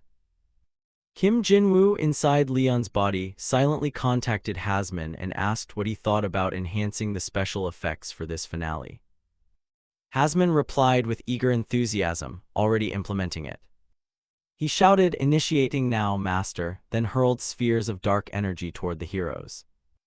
Over here, Leon raised his sword and shouted, "I will borrow everyone's light, gather it here." A radiant aura enveloped him. He stomped off, cutting through the air. In a heartbeat, Leon closed the distance to Hasman and struck him with a blow. They plunged into mid-air close-quarters combat. Relentless, vicious strikes were unleashed. But they were evenly matched, neither yielding. The heroes below gaped at the spectacle of their duel. Hasman decided to end it there and gathered powerful magic in his hands. The ground began to tremble violently. He lifted a massive chunk of earth high to use as an attack. Moments later, he hurled the boulder downward with all his force. It hurtled straight toward Leon, only to see Leon's sword raised. A razor-sharp slash was delivered. The slash reverberated through the air, sweeping away everything in its path. It drove straight at Hasman with no mercy. Hasman had no time to react, he just stood there stunned. Then he managed to block the attack. Seeing death near, Hasman let out a cry of invocation. "Herald of the Abyss, grant me salvation." A teleportation portal then appeared behind Hasman. He stepped into it slowly, not forgetting to thank the Herald Casey and warn Leon that this was not over. Leon stood there watching the shockwave gradually dissipate. The heroes looked on in bewilderment. Then light from the moon slowly appeared. Everyone shouted with joy that the corrosion was disappearing, things were returning to normal, the blighted land had been cleansed. Leon declared, "The lick escaped, but we've reclaimed the territory the corrosion stole." He smiled and announced, "We've won." Everyone cheered wildly in joy. The system panel showed mission complete, Leon's affinity increased by 20, and the entire crusading army received massive EXP. Leon privately thought that with the corrosion lifted from this area, more heroes could enter Arsalan. The main quest had triggered the corrosion conspiracy. Arsalan's gates were opening wider to fight the corrosion and uncover the sinister plot hidden in the dark alongside a new generation of heroes. Then an announcement from FS Game called for a second wave of hero participation. Everyone reserved themselves a slot. Over on Tia's side, she marveled that the heroes had actually taken down the troll. They were advancing at a terrifying rate. She then opened the script book she had prepared for them. Next came pushing them into crushing despair, destroying their souls. This was absolutely necessary. Tia's smile grew inhuman. Now who is the next NPC?